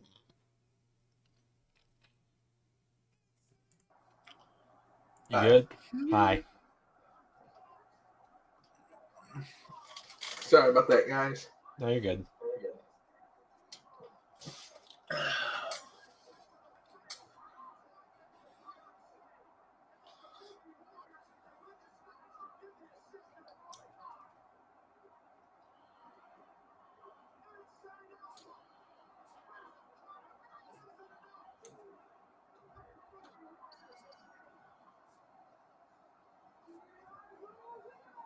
Oh, man. Remember when they brought Asuka? Remember when they randomly, after WrestleMania 35, called up Kairi Sane to be Asuka's tag partner and had Paige be their manager? Yeah. That was weird. Yeah.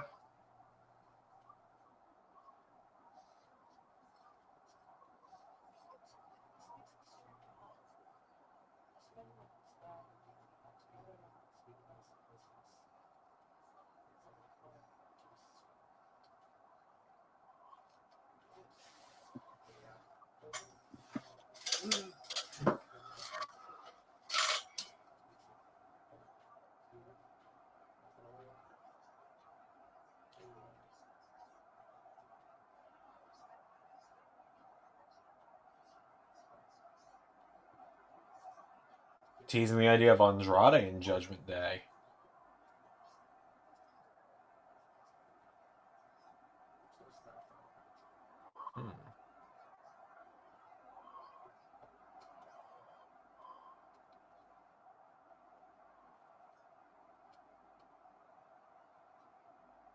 I will say there, I'm honestly up for that.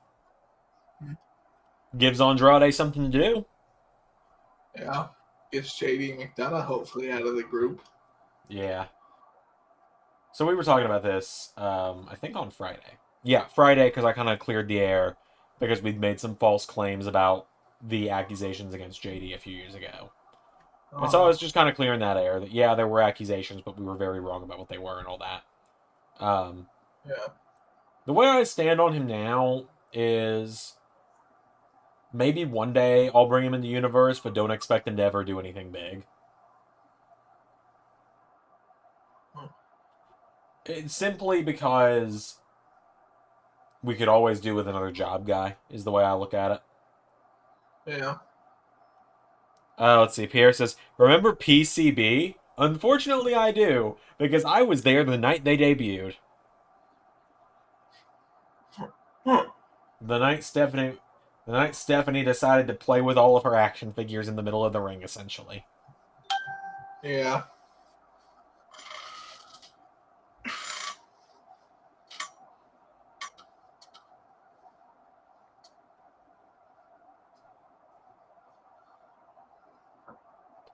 Oh yeah, so what did everyone? I don't know if you've seen it or not, Ray. What did everyone think about the main event of SmackDown I did this week with Ray Mysterio as the special referee for Drew and Dom? Because I'm honestly really happy with how that match turned out.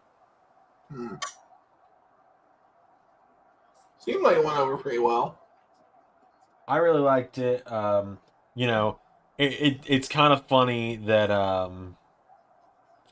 I do think it's kind of funny that it's now canon that Dominic Mysterio has Drew McIntyre's number. Drew McIntyre has had 3 losses this season. One of them he was not pinned. The other 2 he's been pinned by Dominic Mysterio. Yeah.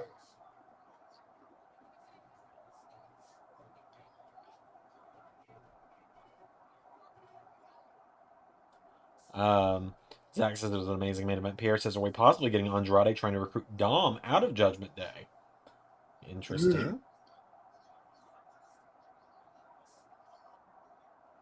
I mean, you know, when Andrade debuted in AEW, he had a Guerrero with him, so maybe he wants to go to WWE the same way with a Guerrero. Yeah. I don't know. Possibly.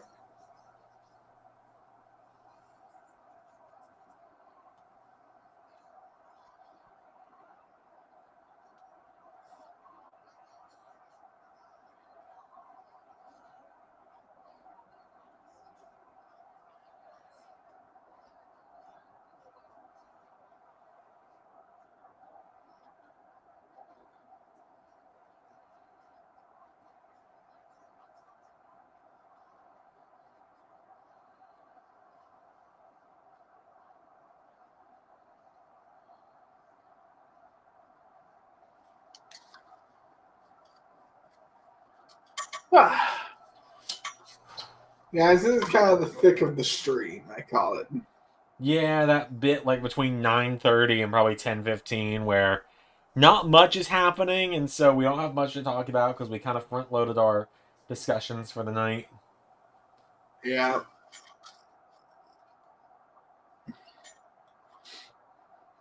All right, so Xander and I were talking about this the other day, though. Just kind of like fill the air, I guess. Xander, you know, he came over the other day. We set up his computer. And so we were talking about talked about a lot of things. Yeah. Well, you know, but something that came up in specific was what we're planning on doing this year in terms of the retro shows. Yeah. Xander, if you want to talk about that, I want to let you. Okay. So I made the comment to Ray that I don't know how long we're going to do LSW Universe, obviously. This isn't me being like, oh yeah, we're going to quit in 6 months. That's not what I'm saying here. I, like, in the back of my mind, kind of think that, you know, if we're not able to do this full time when I turn 30, I probably don't know if I want to keep doing it. And that's 6 more years. But one thing I want to do before if we ever do quit this channel one day, I want to say we did every WrestleMania. So season 6 is the season of retro WrestleMania. Yeah. Season 6, I am going to. Currently, we have done 6 WrestleManias, I believe. 7. Mm-hmm. 7. We've done WrestleMania 8. WrestleMania 27 and WrestleMania 20 as retros, And then we've done 36, 37, 38, 39, and are about to do 40 as regular. So we've done 8 WrestleManias out of 40. Yeah. I want to do way more than that this year. Yeah, I know you're talking about that. I was thinking, I'm not sure. It's kind of like they kind of ruin the specialness of Mania. And also, I'm the kind of person where I'm just like, I don't want to. I've always been this way, especially with this channel. I wait till I know exactly what the idea is. Well, yeah, of course. Yeah. It's not like I'm saying, oh, it's going to be a WrestleMania every week. I'm like, I'm probably going to try and do like 5 at least retro WrestleManias is what I'm thinking. That's one every other month. Yeah. The issue is right now, pretty much until further notice, like WrestleMania 29 through 35 are off limits because of one person who is on all of those shows that you can't avoid because he walks into like 4 of them as champion. Yeah. Or is involved in a big match on all of them. Even if we rewrite it and he's not in that match, he would still have to be on the show. Yeah. Hell, one of them, he canonically walks out as WWE champion because that's the final show before the actual start of LS11 Universe. Yeah. So it's like at that point, we just kind of gotta. Which honestly, though, dude, I was thinking about that. I was like, because let's say it takes us the rest of the show's run to fill out every Mania that happened. Mm-hmm. I'm like, wouldn't that be a fitting last Retromania to do? Would be the Mania right before LS11 Universe started in the last Retromania we ever do. I kind of want to save it for last because of that. Yeah.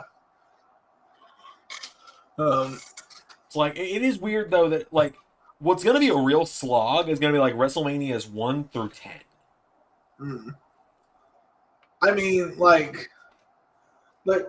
that's hard to do because it's this whole period where WrestleMania was developing its identity. Yeah. So it's WrestleMania isn't WrestleMania yet. Right.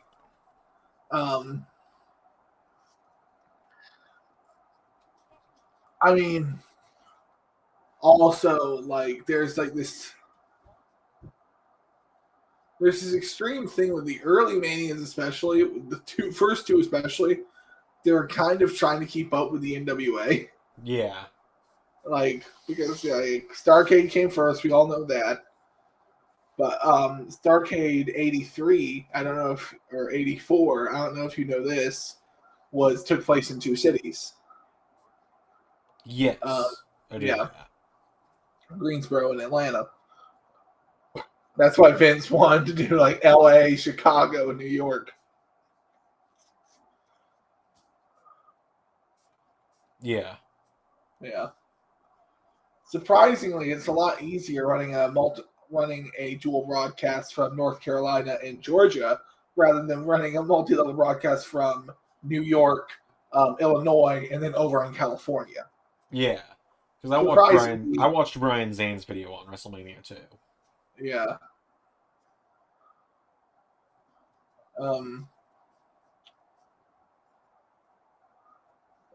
Also, WrestleMania 1 has always been something I find really interesting to think about. Yeah. Because I realized the importance of the Mr. T tag team match to that event, right? Yeah, of course. But there's a part of me that kind of sits there going, but it should have been Roddy and Hogan 1-on-1. That should have main evented WrestleMania at least once. Yeah. My thought there for the LS11 way of doing that is, I don't know, was the appeal of Mr. T that he was going to wrestle or that he was there? True, but the whole thing at that point had been this feud between Mr. T and Roddy. Yeah. Yeah.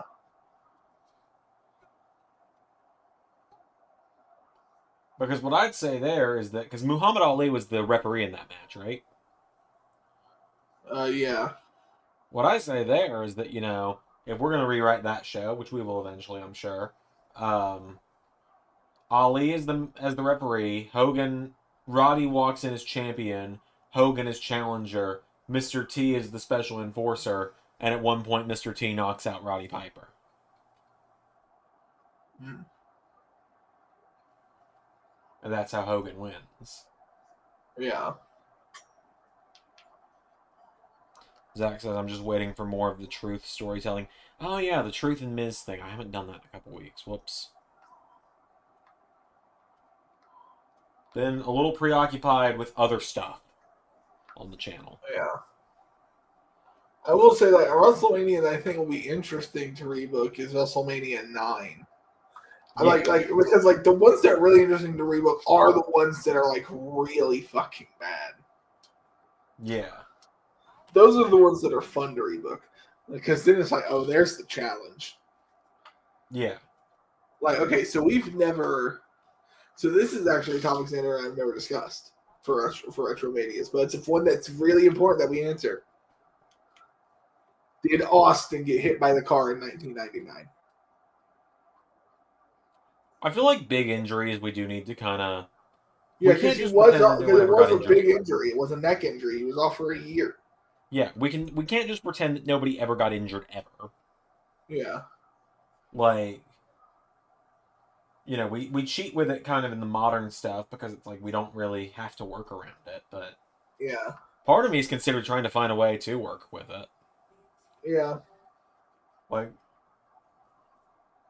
I don't know how we say someone, like, I don't know how we plan for a freak accident to happen, though, in Universe, where it's like, oh, well, suddenly we can't use Johnny Gargano for 8 But months. like we do, like, you know, I think we make up for it in the fact that we do injuries.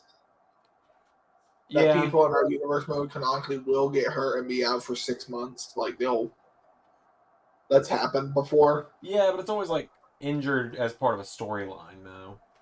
Yeah, but still, I'm like the fact that they happen to begin with is. Yeah, I get that. But yeah, did Austin get hit by the car? If he did, it was by Triple H and not Rikishi. Or because I'll go ahead and say it, this is one of his better rebookings. It should have been Kurt Angle. Yeah. Yeah. Okay.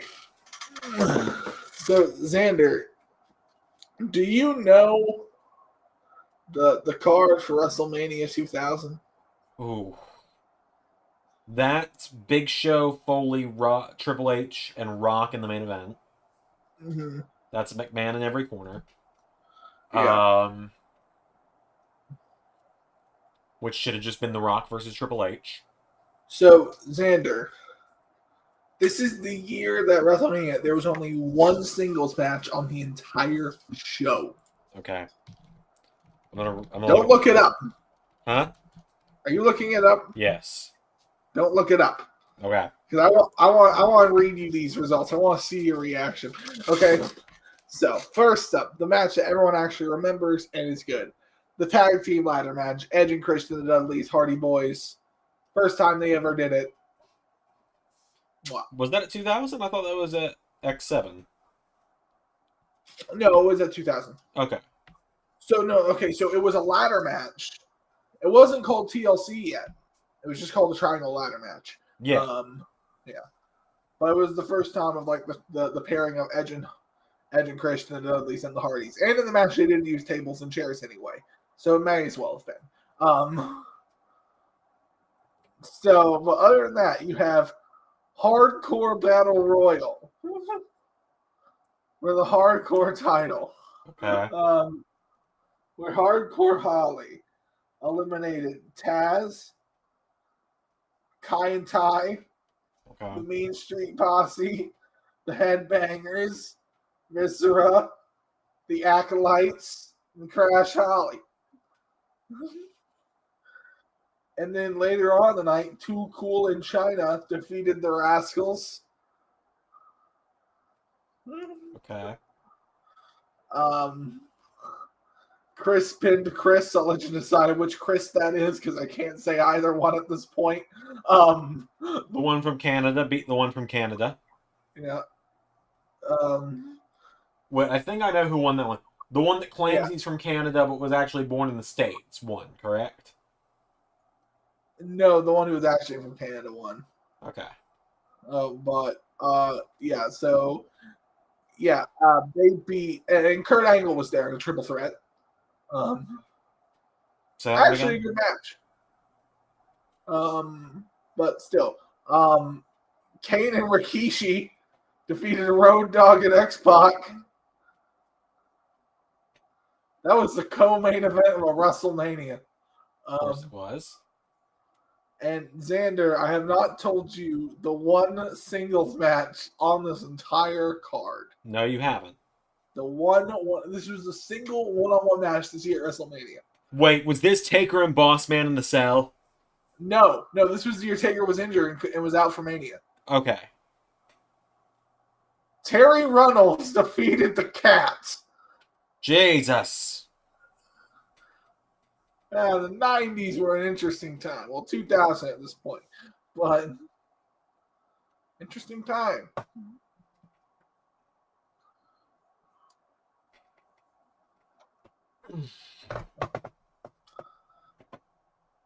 Yeah, so it's funny because like the Agitator is known for this great time, and WrestleMania 17 is fucking fantastic. But people forget WrestleMania 15 and 16 are both pure crap. Like,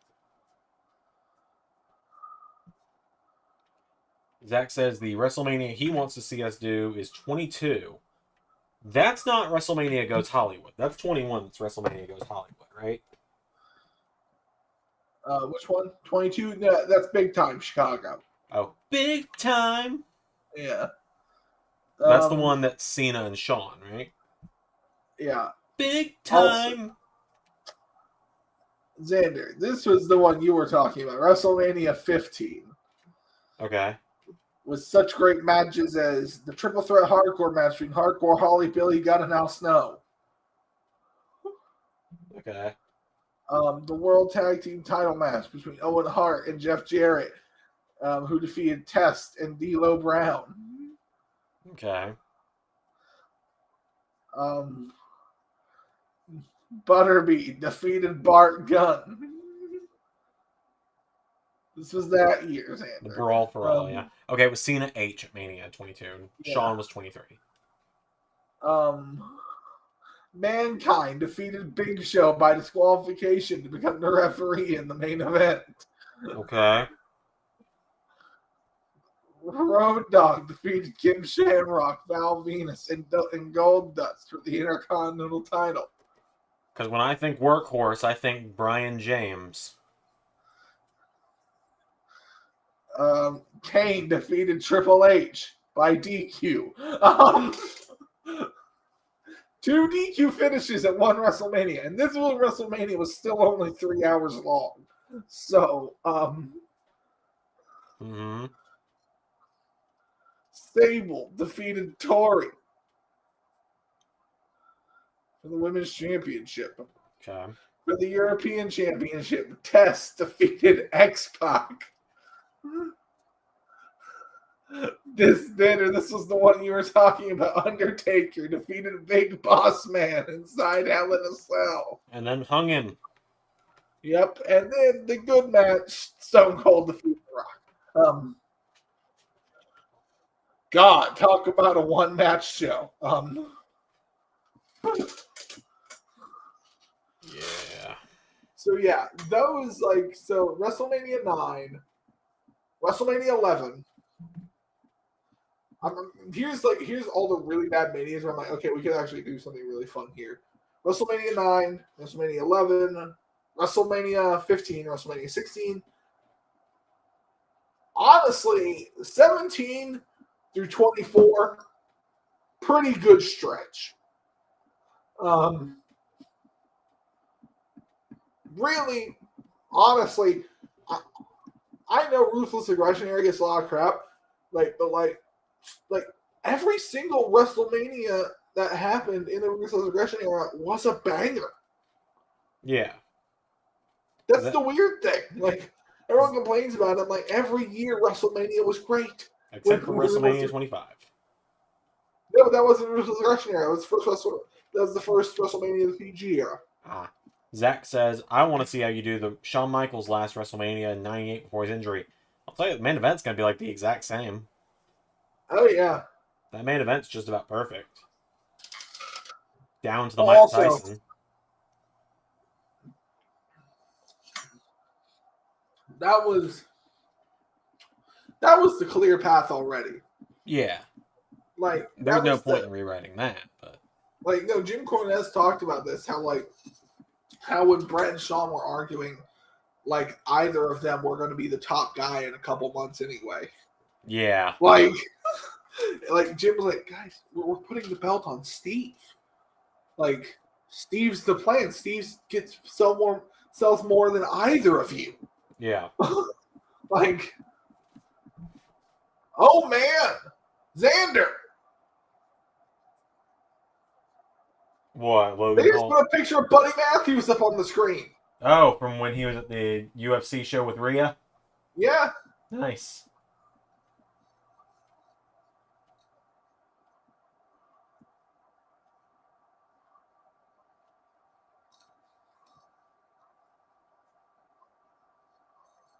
I keep thinking about what Buddy's contract length has got to be with AEW. It's gotta be for a while. So he's been there for 2 years now. Yeah.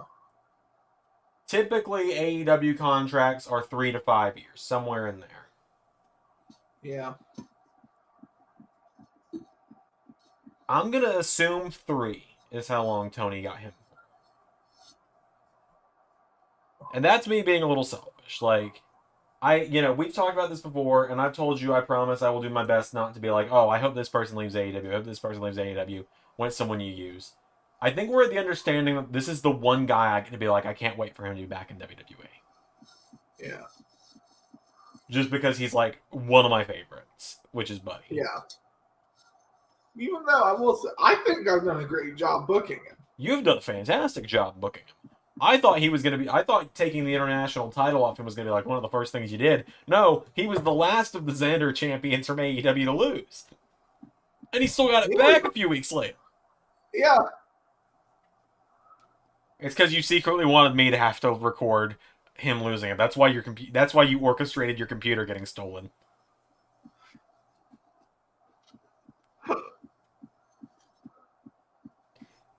That's my conspiracy, is that Rank orchestrated his computer being stolen so I would have to record Buddy losing the title. Oh.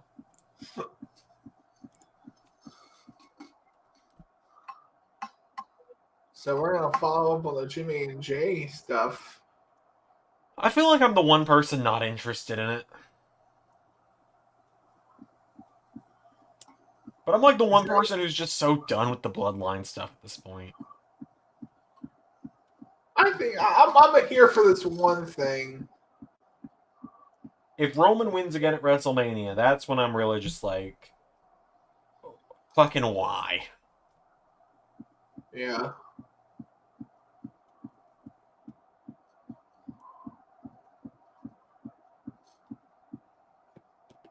But so when I mentioned that I might do like the TNA NXT Call Your Shot, I don't think it would be the same as like a Rumble. I think I might like use the Gauntlet feature in 2K.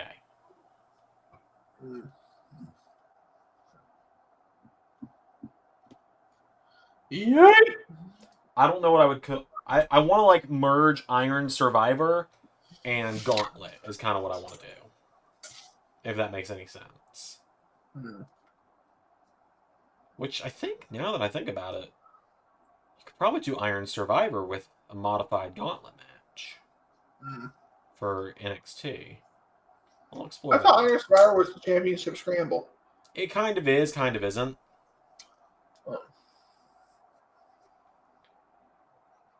So my thought there is I could do 5-man Gauntlet, make it not elimination, but make it Iron Man instead.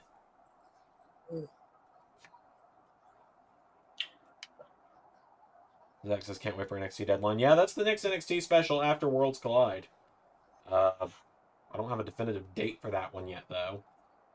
Because it'll be Deadline and then Stand and Deliver.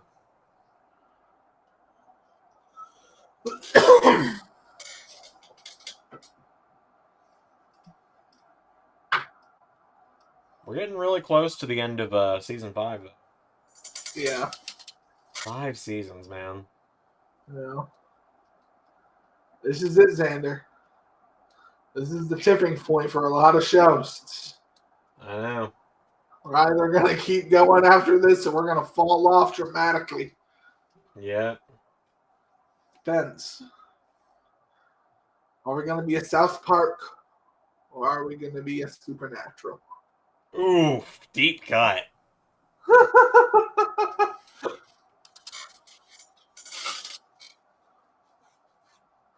There are some high points after season 5 for Supernatural. No, there isn't. There are some. There are some good episodes, but that's about No. it. There's good episodes, but like nothing approaches the quality that they had in the first 5 seasons. That's what I meant. Was like there were good episodes, but nothing tops the first 5 seasons. Yeah, I'm like, okay, there's literally like one episode. There is one episode that came out. I'm like, okay, that has comparable, and that's the episode where Bobby died. Yeah, That was a great episode. that episode made me cry. Yeah. Also, the fact that Bobby's last memory was Sam and Dean arguing about licorice. Yeah. Licorice is an iconic movie food. It's right up there with popcorn. You are out of your mind. There are chewy pieces of heaven.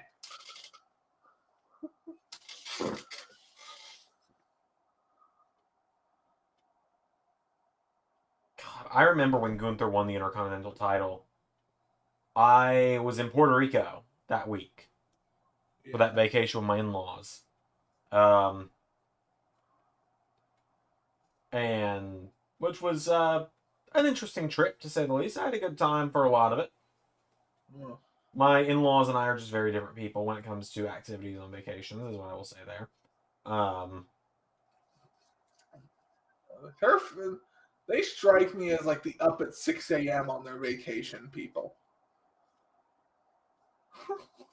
Did I nail it? Did I nail it? Do you want to guess what the highlight activity that my in-laws go on vacation for is? What? Take a guess, Ray. Hiking? What'd you just say? Hiking? You've met them once. How do you know this? I'm great at reading people. I literally thought that at your wedding. I was like, this seems like the couple that literally choose where they go on vacation, like depending on like the best hiking routes. They feel like this feels like the couple that goes on like a 5-mile hike every weekend. Like, yeah, for their 25th anniversary recently. Yeah, they went to New Zealand and hiked Mount Doom. Okay, that just sounds incredible. That is cool. No, it's because you don't have an appreciation for Tolkien. Like, but anyways, Puerto Rico was a good also, time. can I say, Go ahead. your mother-in-law tied the perfect tie on me, which is very difficult to do. And I literally bent down. She's like, "Oh, you don't need to bother. My husband's so tall. I've been doing this for 20 years." And she nailed it. Aw. Yeah. My mother-in-law is like one of the sweetest human beings alive, though. Oh yeah. I mean, my father-in-law built my PC for me. I brought him the parts, and he spent like 2 hours, and it took me 3 Your weeks trying to put. father-in-law looks like Tom Green.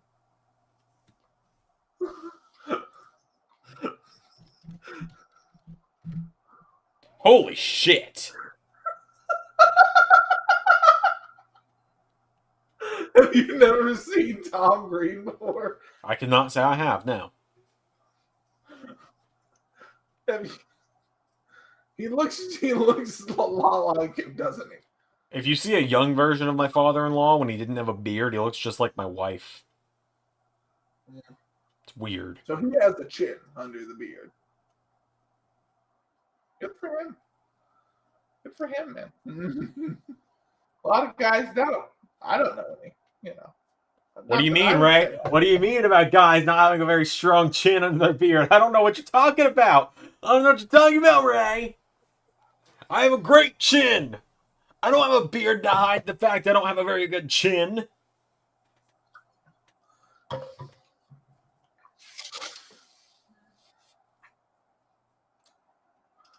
Anyways, but like we were getting on the flight to come back from Puerto Rico, and it was like gonna be about 3 hours. Our flight leaves at like 6 Why p.m. did Gunther look like the villain from that Devil May Pride video game? It's like corporate Satan.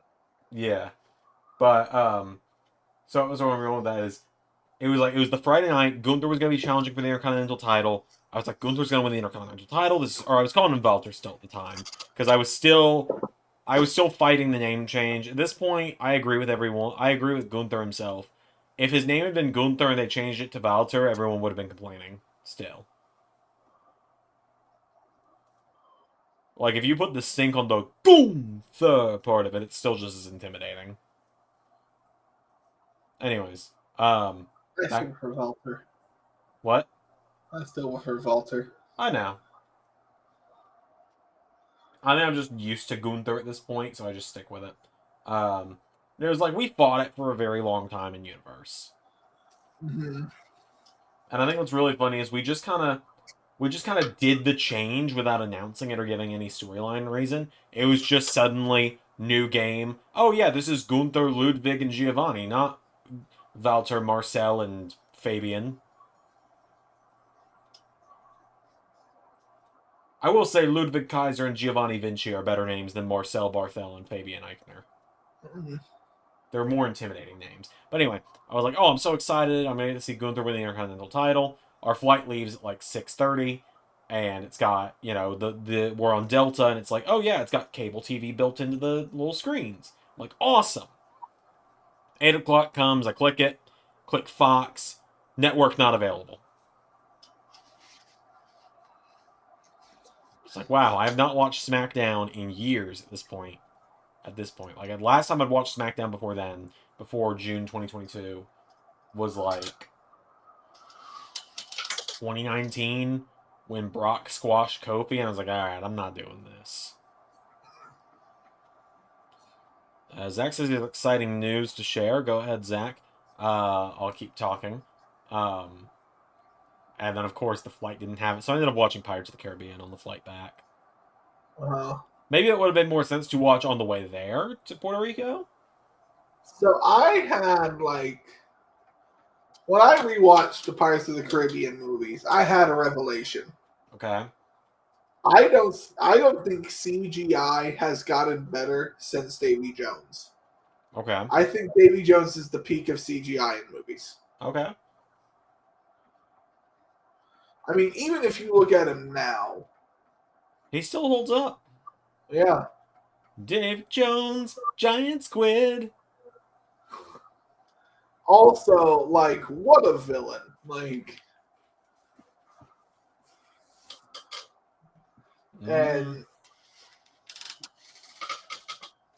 And they have not topped that. They have not topped Davy Jones in their 2 attempts since. Yeah. I need to rewatch all the Pirates movies. I've rewatched the first one a few times. I need to watch more. Oh, congratulations, Zach. What's going on with Zach? Zach said, I went to Florida with my girlfriend, and on the 7th, he asked her the big question. Oh! Congratulations, man. Here, Zach. Here.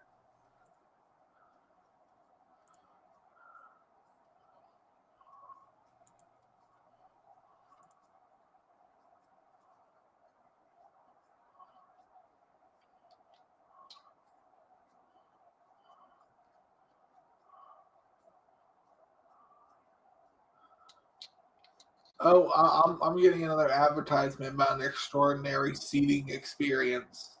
Yeah. Zach says that he and his girlfriend have been together since 7th grade. Wow. Oh. That's exciting.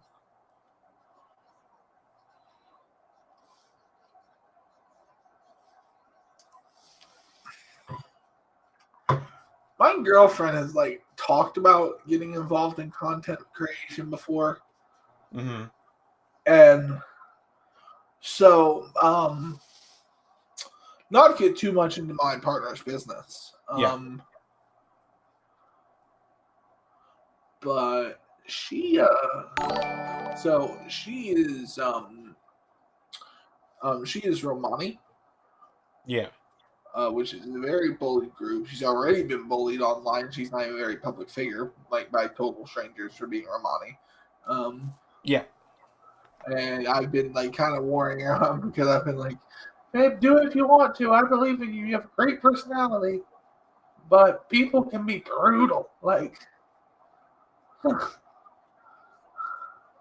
According to Zach, when his girlfriend responded, she responded with the LA Knight, yeah. oh, So, sounds like you two were made for each other. nice, man.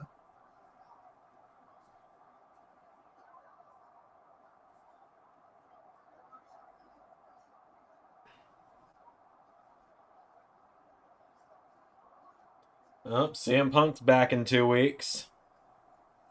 Hmm.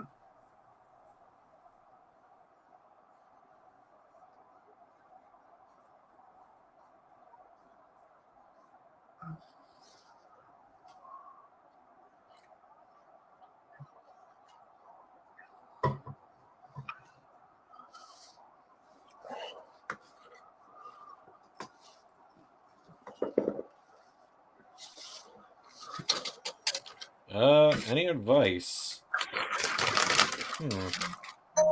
Any advice for what, man? I assume Zach asked any advice, so I assume he's talking about the whole getting married thing. When it comes to wedding planning, be involved. Oh, when it comes to wedding planning, I thought he was asking for advice on marriage. I can give you both. Be involved in the planning. And I'm saying, I can already tell you, this is just a good thing for anyone, period, in a relationship. You gotta be forgiving. Gotta be forgiving, and communication is key. Yeah. And you gotta learn Mm-hmm. to keep your cool. Yeah. You can be upset, but from my experience, and this is how I live my life, don't yell at them. Never yell at your partner. Yeah. I have unfortunately broken my own rule on that a few times, and I'm usually very quick to apologize for it once I've cooled down. It's very rare that, like, it's weird. Like, you've known me, 10 years now? Yeah. How many times have you actually, like, I yell when it comes to recording, but how many times have you heard me, like, scream at someone? I think I see you scream at your brother, but, like, nothing, like... Yeah, I think that's it. Like, it's very rare that I get that mad. Yeah. So they're going to go the rest of the show with this. Probably so. Okay, according to Pierre, Drew McIntyre had the perfect response to CM Punk, so let's see.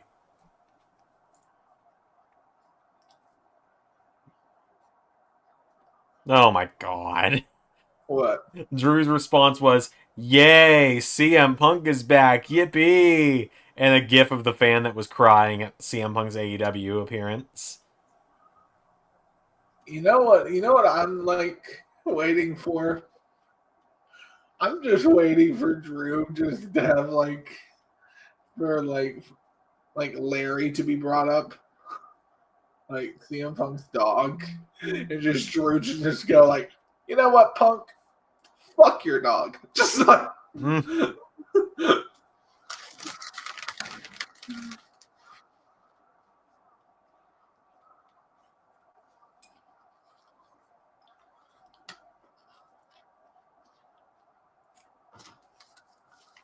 Zach says he's going to the Raw where Punk returns. So is Hanzo, from what I know.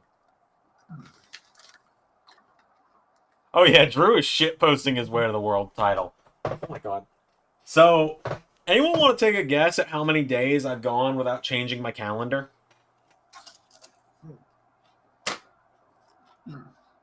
Just take a guess.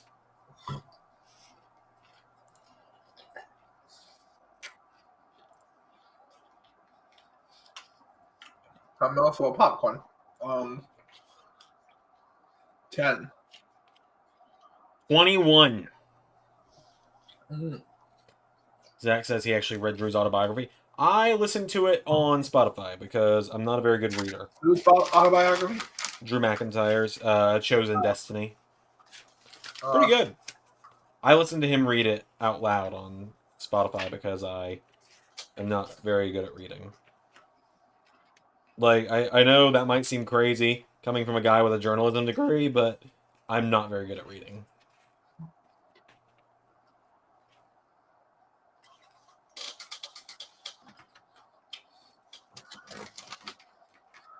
I should actually pick up my autobiography. The Peak Just Keeps Going, coming out this fall. Wait, what'd you just say? What'd you call I'm it? just picking up my autobiography. It's called The Peak. It Just Keeps Going. I thought your autobiography was going to be called Fake Laughter, Real Tears. My Time Being Friends with Xander. So that's the end of my career autobiography. Okay. Xander, I'm gonna be like some wrestlers. I'm gonna have like 4 autobiographies. Okay, hang on. I'm pulling 11 pages off the, or 20 pages off the calendar at once here.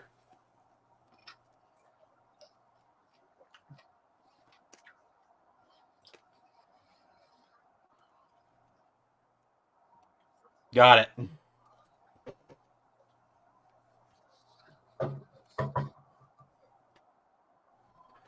There, my calendar's actually up to date now.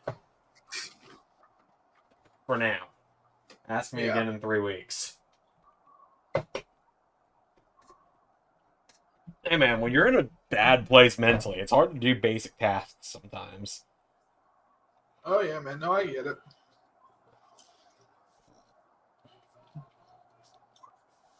So I assume Ricochet probably beats McDonough.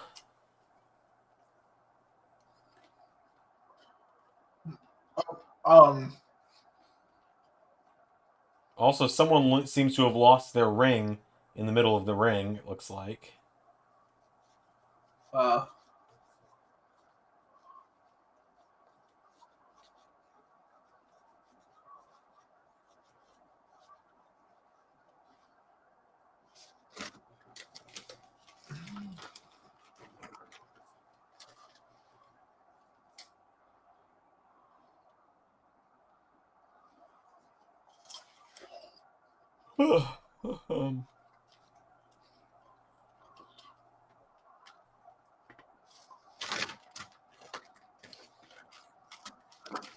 enjoy my other autobiographies. If you're thinking of leaving, I was out the door anyway.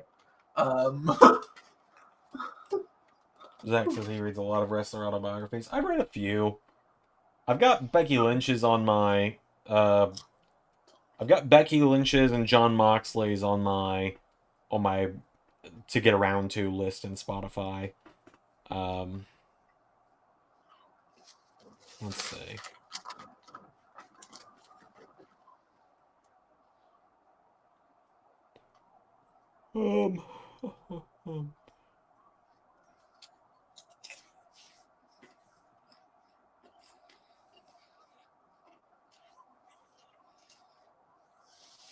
Let's see.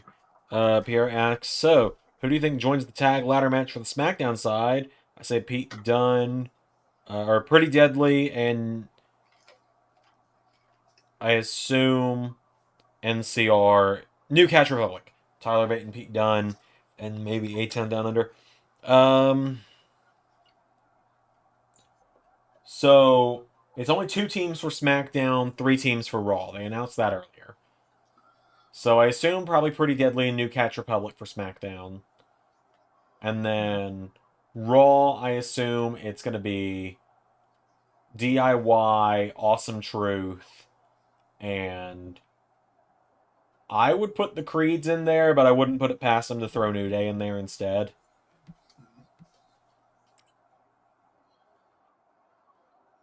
I like New Day. Like, I love Woods and Kofi. They're fun, but they haven't really done anything in the last, 3 years. Yeah.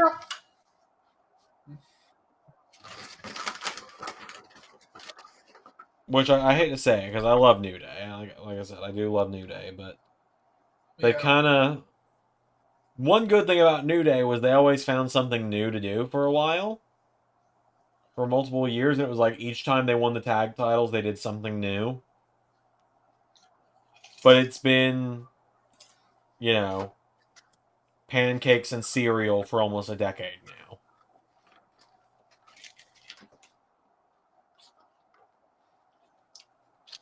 And as Zach said, they've not been the same since losing Big E. Like, pancakes and cereal are all fine and good, but unless it's Big E pulling pancakes out of his singlet and shoving them down heels' throats, then it's not as fun.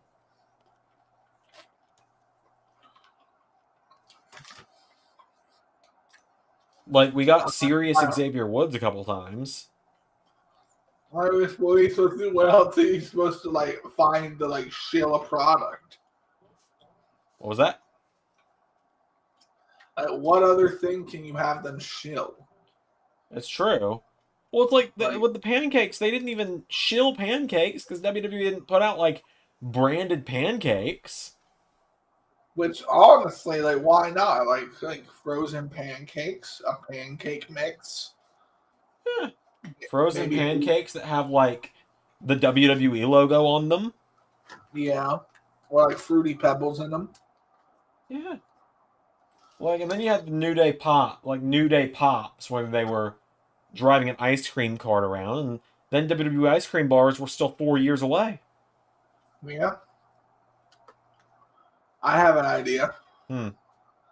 You could just start calling Prime Booty Juice. It'd be a more accurate description. And then New Day could shill it for you. I can't with you.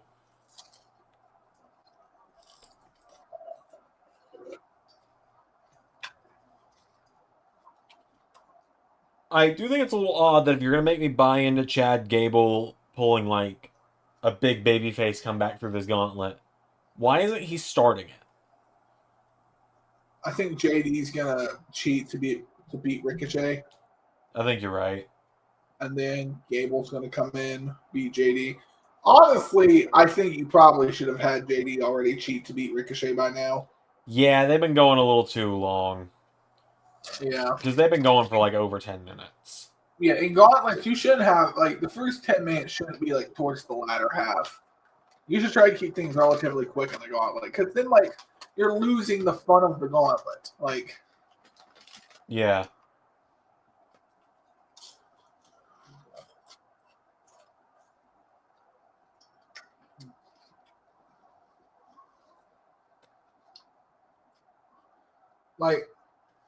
if, if Ricochet and JD want to go 15 minutes, that's fine, but, like, let them do it at, like, a house show tomorrow or something. Like, Yeah. I agree.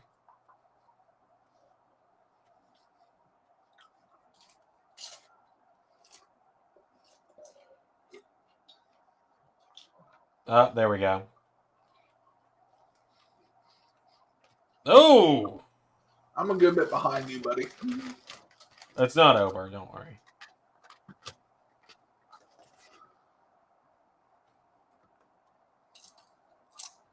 When I said there we go, that was just the eye rake that I was talking about. Mm.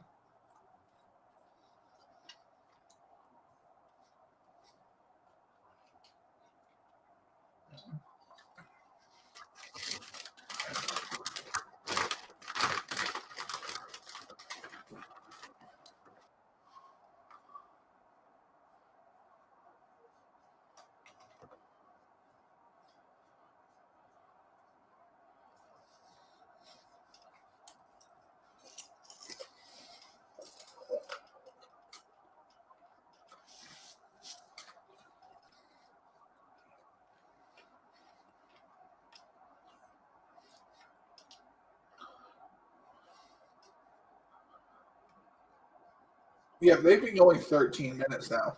Jesus.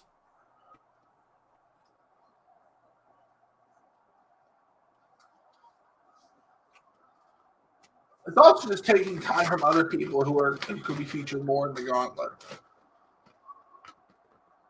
Knees up. Nope. Okay, Ricochet won. Okay, that's how far behind me you are. Got it. I mean, they're not just going to do Ricochet Gunther at WrestleMania, are they?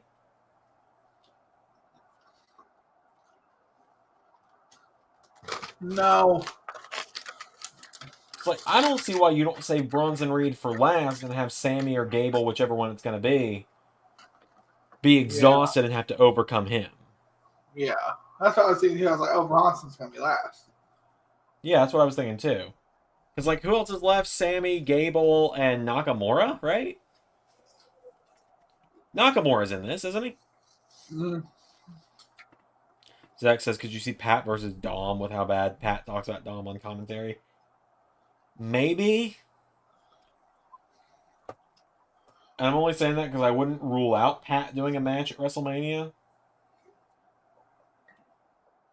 Because apparently, according to Top Dollar, AJ Francis, apparently all of the Michael Cole berating him on commentary stuff was supposed to lead to Hit Row versus Michael Cole and Pat McAfee in a tag team match.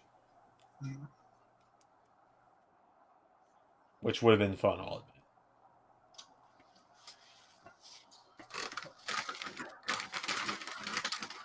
I wonder why they haven't made the commentators playable in 2K in several years. I don't know. In fact, ever since 2K took over, the commentators haven't been playable. WWE 12 was the last time you could play as any of the commentators.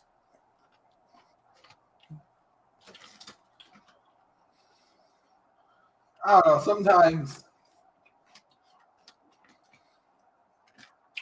I liked it when you could play as commentator because they would throw like little things in there as like references. Like Jim Ross's finisher was always the stunner because his best friend is Steve Austin. All right, here we go. I think Cole's may have had like what was like the AA. I have no idea. And Bronson, okay. I mean, it's Sammy's match to win then, right? Essentially, it was whoever comes out first, Gable or Sammy. That's who's winning it.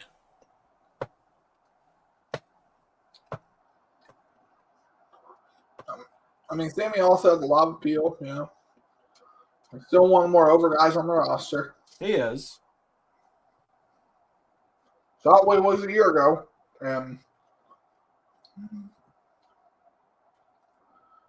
God, how hot he was a year ago. Like, right, and then, I hate to say it, what really cooled him off was the Judgment Day stuff. He feuded with Judgment Day for a solid year almost.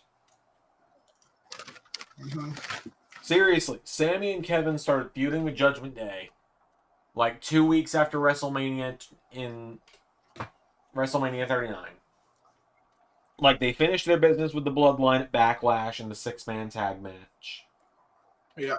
And then they started feuding with Judgment Day. But they faced Judgment Day before that.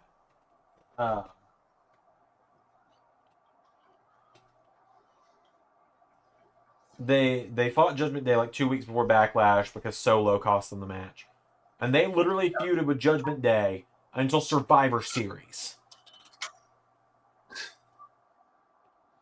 So from April to November, 7 straight months, almost every week on Raw was main evented by some form of Sami Zayn, Kevin Owens, Cody Rhodes, Jey Uso, Seth Rollins against the Judgment Day. Yeah, well, also I'd argue that, like, yeah, Sammy stayed hot for a while after. What started the trajectory down was him losing to Roman. Yeah. Even though Cody is so hot right now, and Cody is still very hot, and I hope he does win the belt and all the stuff like that, I still think there is an argument that could be made that Sammy could have won that Royal Rumble, and he would have been just as hot going into Mania as Cody would have. I agree. I think you could have kept him hot for the same. I think you could. That's kind of the thing. I'm not saying Cody's bad. I love Cody Rhodes and stuff like that. I think Sami Zayn could have done the exact same thing Cody has this year. Yeah. Zach says, do you think Corey Graves is one of the bigger what ifs? What if he didn't have to retire? I wonder what he would be doing right now if he didn't retire. Well, I hate to put it this way, but he was part of the NXT class of 2014. He was part of the class that did. He's part of now the lost generation. Right. He was right there with. He was in the same class of NXT as Balor, Zayn, Owens, Pac / Neville, Breeze. If you look at it, there was really this unfortunate period for like 17 years where almost no one became a big star in wrestling. Yeah. Like I hate to put it this way, but if Corey Graves didn't retire and become a commentator in 2014, he would have maybe gotten called up, been a lower mid-card guy at most, maybe a tag team with someone random. He made the right choice in switching to commentary because he didn't know it, but there'd be within a few years he would prove himself as a heel commentator on NXT. Yeah. And then Mr. JBL revealed himself to be the asshole he is. Mm-hmm. And they need a new heel commentator. And there he was. Yep. And he filled the role great since then. Yeah, now he's the lead commentator on SmackDown. Yeah. And he's doing a great job at it. And I think he's great play-by-play, but like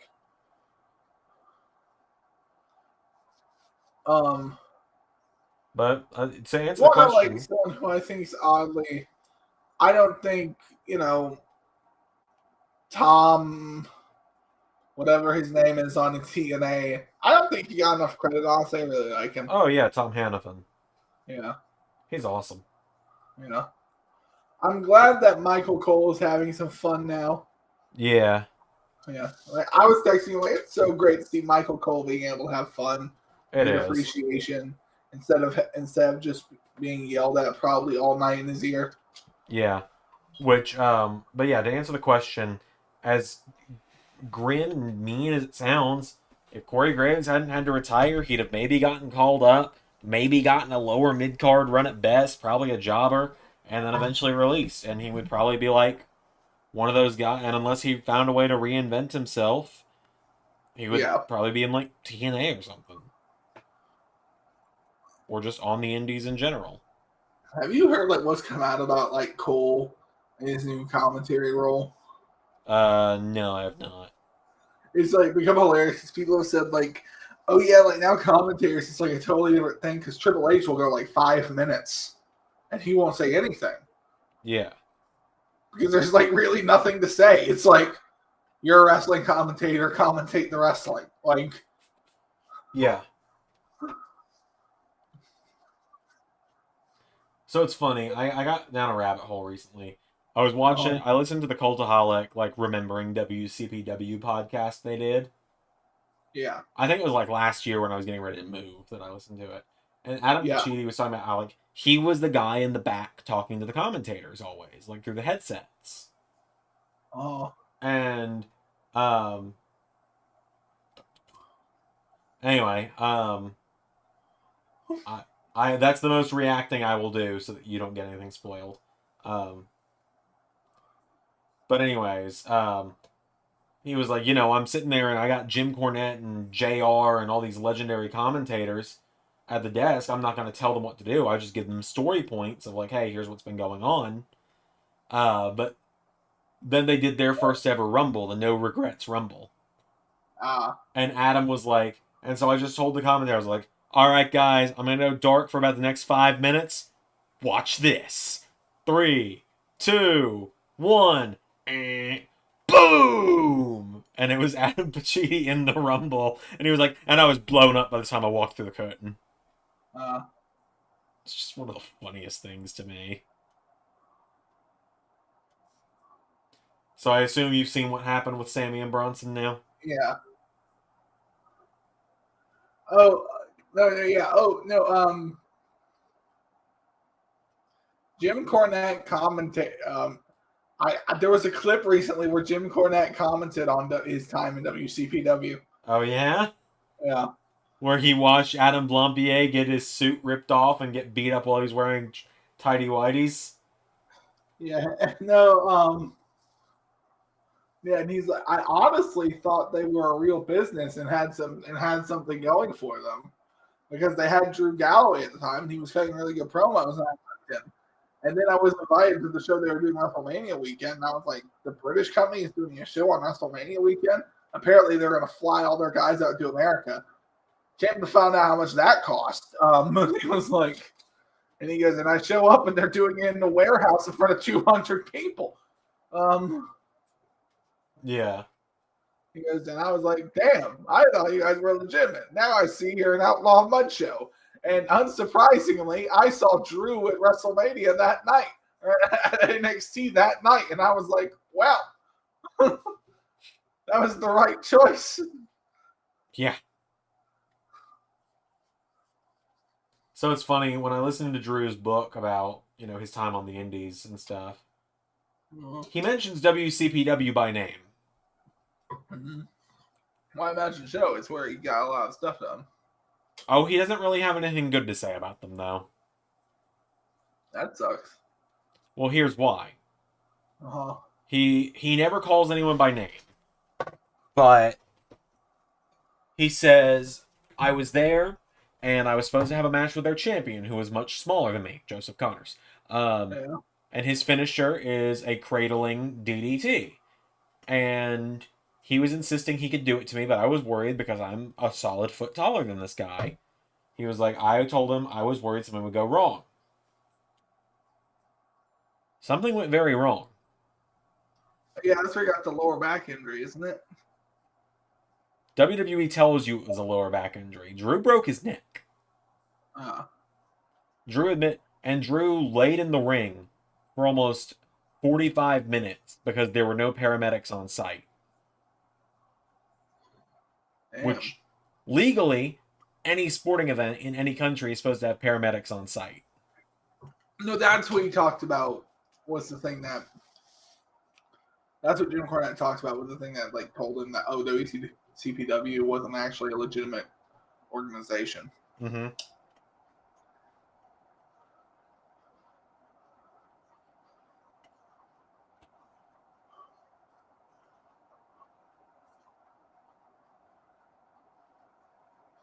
But he went back to WCPW after that and won the title. So yeah, clearly it wasn't all bad. Yeah. I mean, though, it's no wonder that Joseph Connors really hasn't done much since then, though. Yeah, he's just back on the not so thriving UK indie scene nowadays.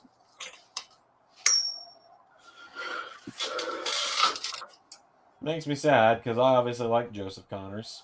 Well, he breaks on his night like that. Word's gonna get around the promoters, so Yeah, well, it's not even. I don't even think it's his fault. Drew is even I don't blame him. Yeah. Drew's like, it was my own. Drew says, I don't blame their champion. I blame myself for not insisting that I don't take the move. Well, still, he's.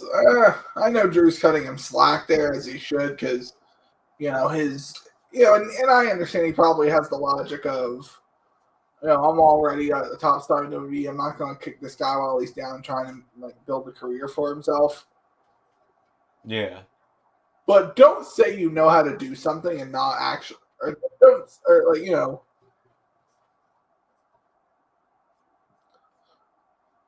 say you can do something if you don't actually know you can do something.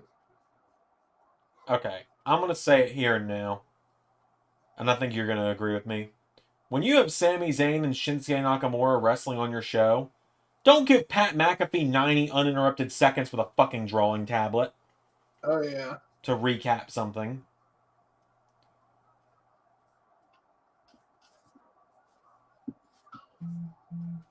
Maybe they're letting Sammy. Maybe Sammy's silly and they're letting him recover for a bit. Maybe. Yeah, because Sammy was getting up, so he's probably on the floor selling. I think That's Nakamura was like, time kicking wasting. him and stuff, but yeah. Huh? I think Nakamura was kicking him while he was down and stuff, and that's it. Just getting heat Yeah, on him. pretty standard stuff.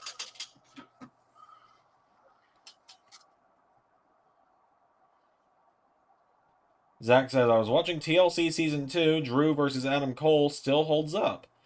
I don't remember that match very well, but I remember it being alright.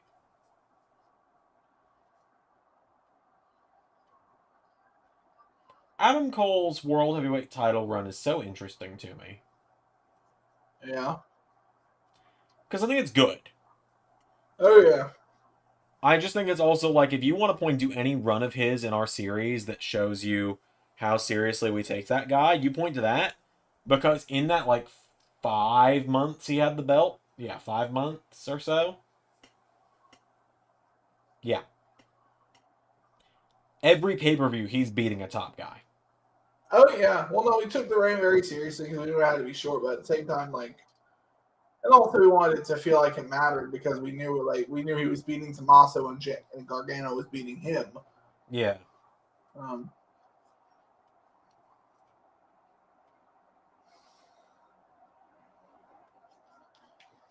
very proud of the reign Cole had in AEW. Yeah, it was a very good reign. Yeah. Saving Gable for last when you're building him as an underdog is certainly a choice.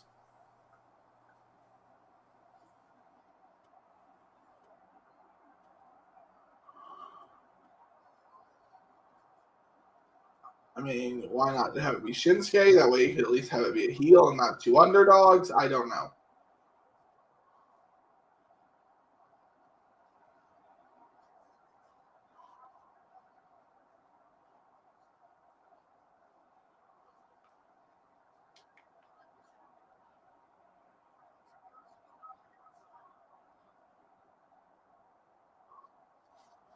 Okay.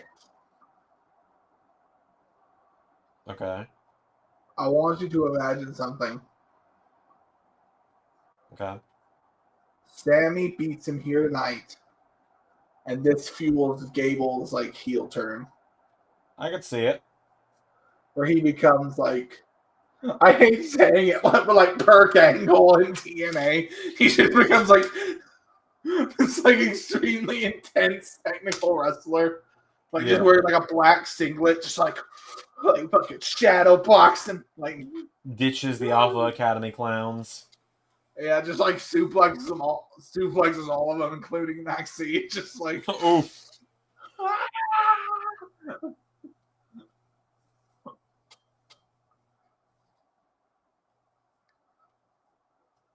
I mean, at some point, like, Gable, you need to try to repackage him and like, Jesus. because you need to Gable has never really shaken off Shorty G. Like, No, he is not.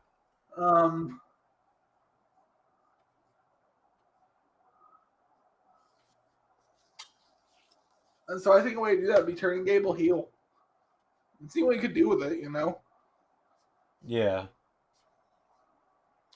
I mean, the Reddy Willie and Gable thing started off as a heel thing. And like, Yeah, it was. It was a heel thing with Jason Jordan. American Alpha started as heels. which I would be down to see him bring back Reddy Willie and Gable. Oh, yeah. Because that's almost a Kurt Angle level phrase. Like, Yeah, it is. come out with that. Like, let's face it, Mander. WWE would be a million times better if I was in charge. Let's face it right now. If we were in charge, motherfucker. Yeah, if we were in charge, oh my god. If I was in charge with you as my right-hand man, let's get it right. I'm kidding, if we were in charge. Yeah.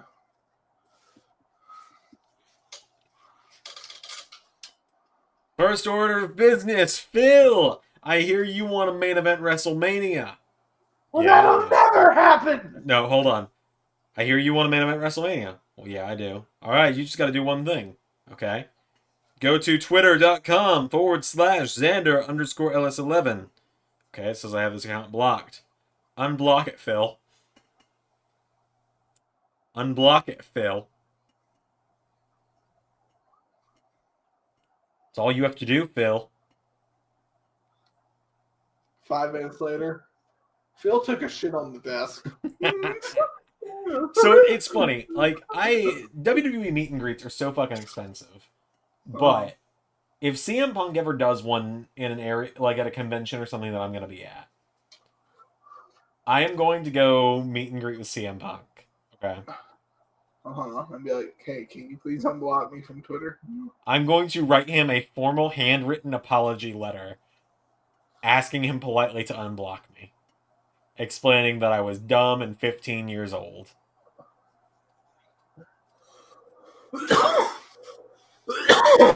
You didn't know any better at the time. You didn't know any. I didn't know not to ask you why you block people. I did it because the YouTuber I don't even watch anymore told me to.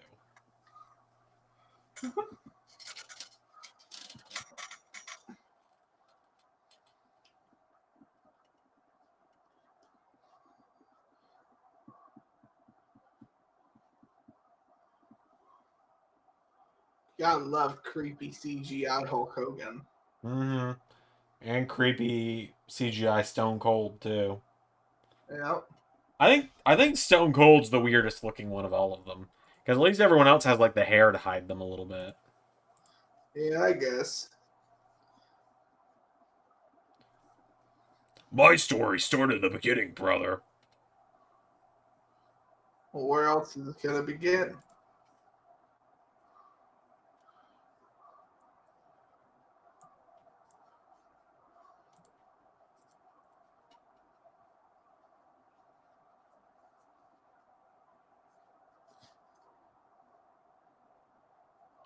They're not just gonna have like Imperium cause a no contest, are they? I don't know.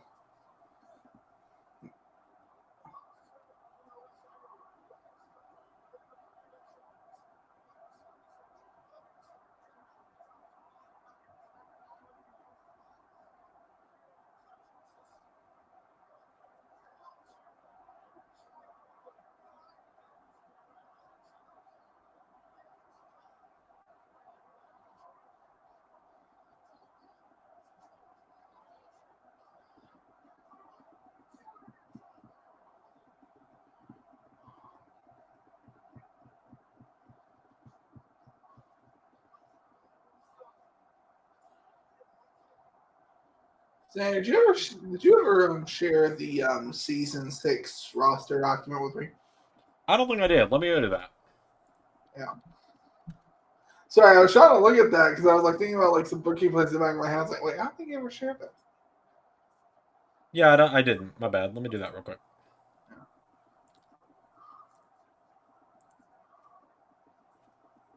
All right, there you go.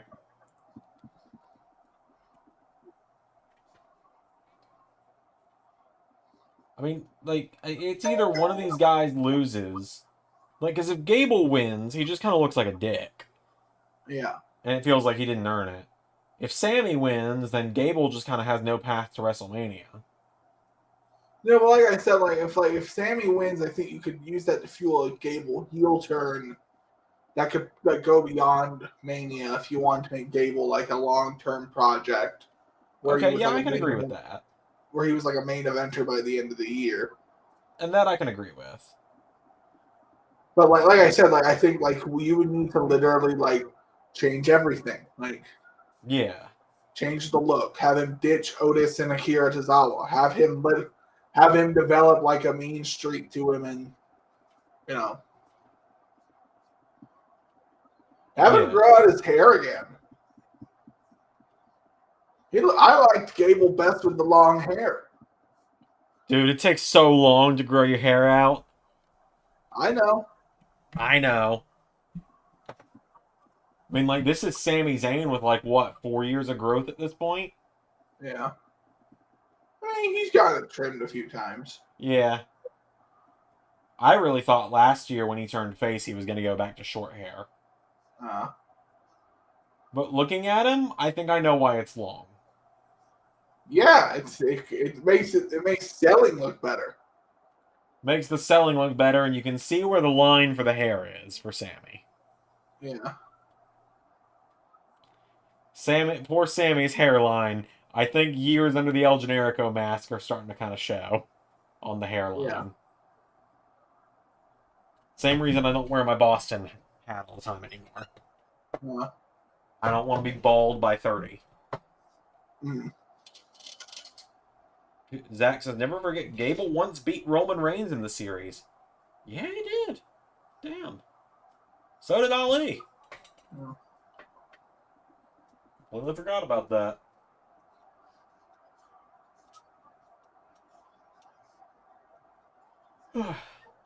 One day maybe I'll start doing like that same kind of retrospective for the main series that I've done with ARW a little bit. Force myself to watch some of the early stuff. I'm gonna call it right now. I think Sammy's gonna win. I think you might be right. Yeah, so I can see it now. I can see the long-term plan of turning Gable heel.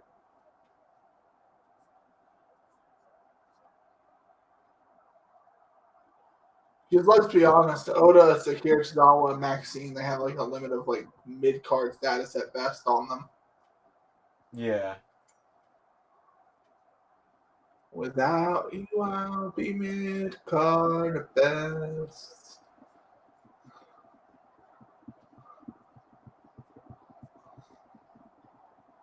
I'm trying not to react too much because I know you're like 30 seconds behind me.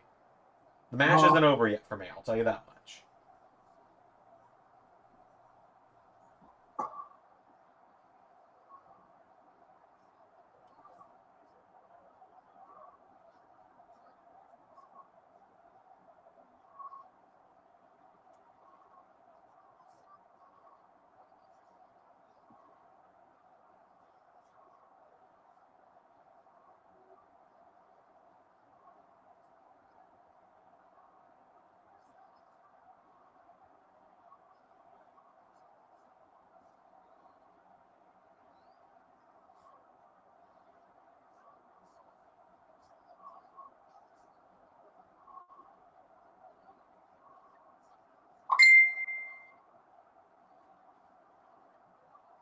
This is getting intense. Yeah.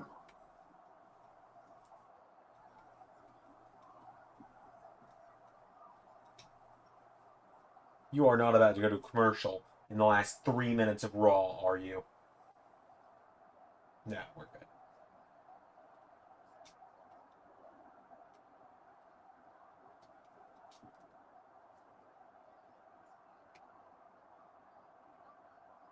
I'm so glad we're past the days of Raw going 15 minutes over every week. Yeah.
Wow. Yep.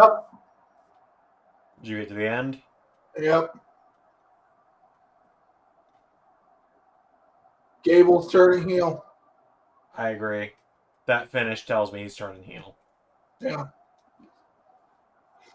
Perk Gable. Park Gable. Didn't one of them beat Roman because of Fiend? Probably.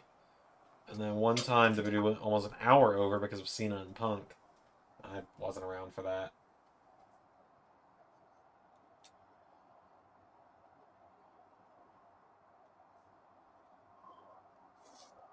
I was like, yeah, I could tell. Like Punk's, yeah, he's gonna, Sandy's gonna roll him up.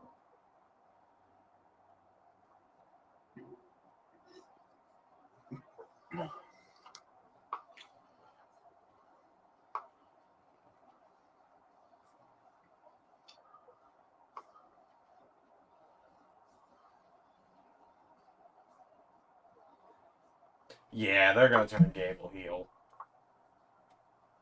He needs to. He needs a character shift.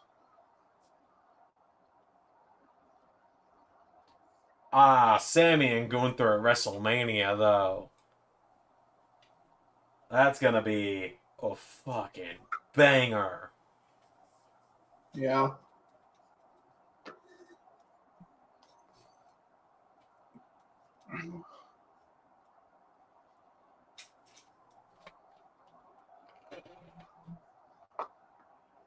You know what they say? Banger after banger and all that. Sheamus deleted his Twitter today. I'm a little concerned about him.